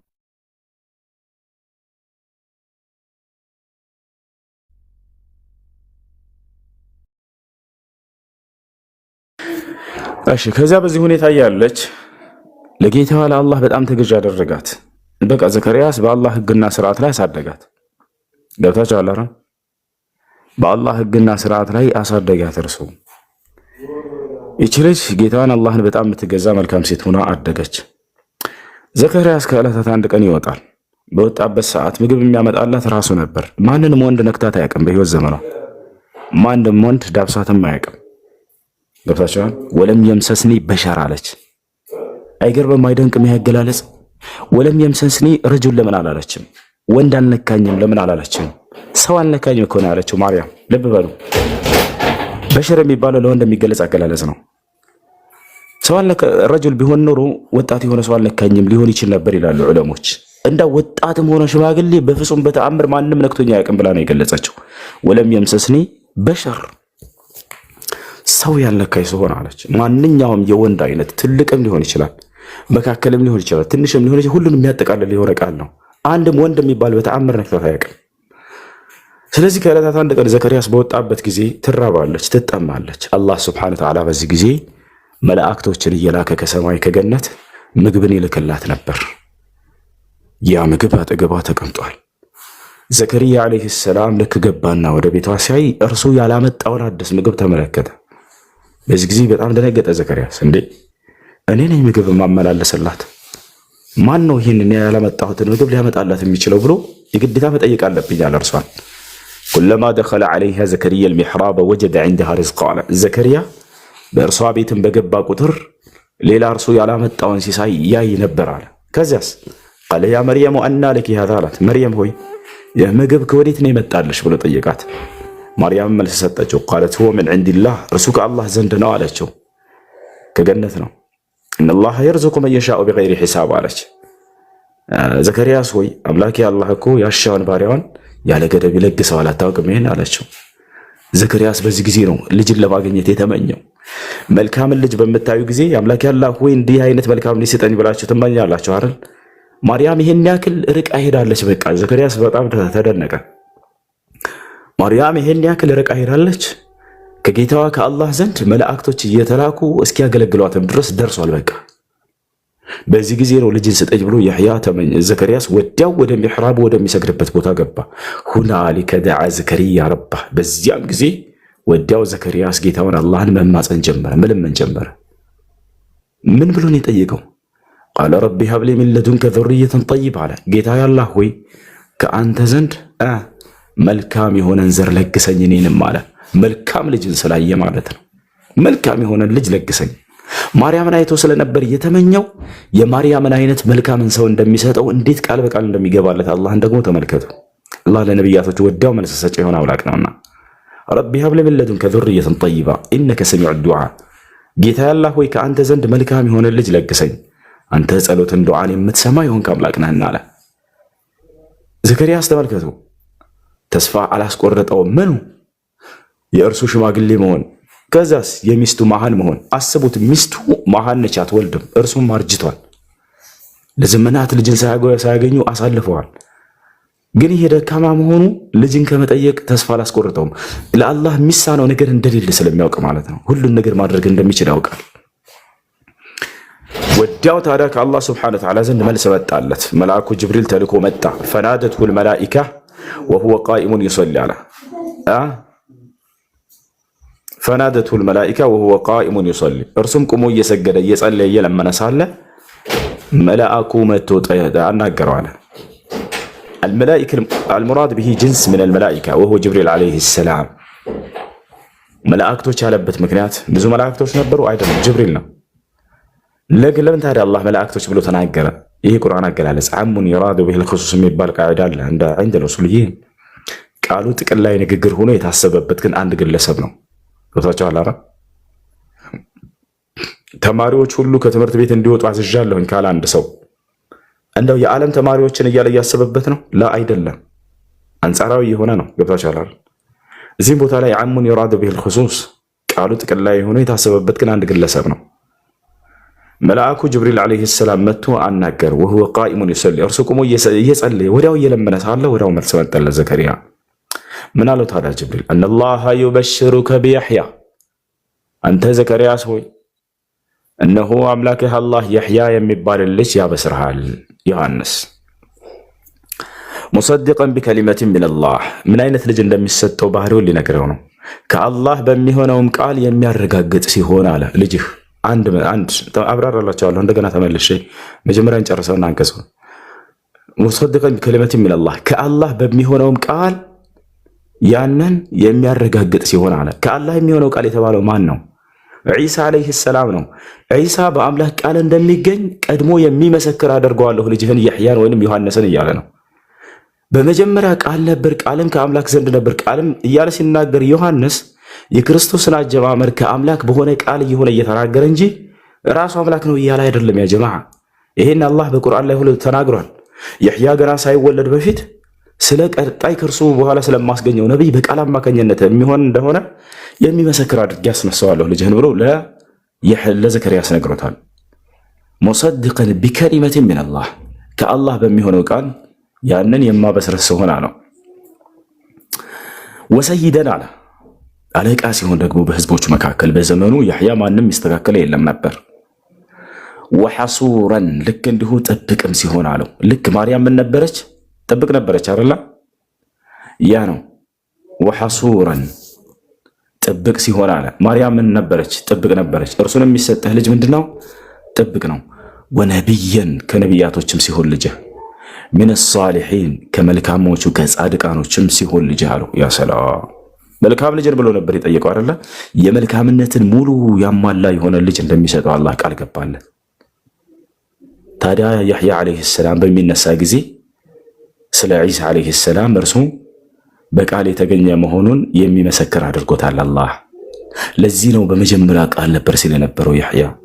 እርሱ አጀማመሩ ቃል መባሉ ያስፈልገበት ለምንድን ነው ሲባል ጊዜ አይሁዳውያኖች በዝሙት ነው አጀማመሩ ብለው ክርስቶስ ላይ ቀጥፈውና ዋሽተው ስለነበር በዚህ አንጻራዊ ሆኖ የመጣ ቃል ነው።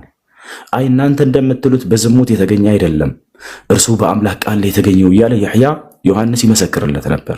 ገብቷቸዋል?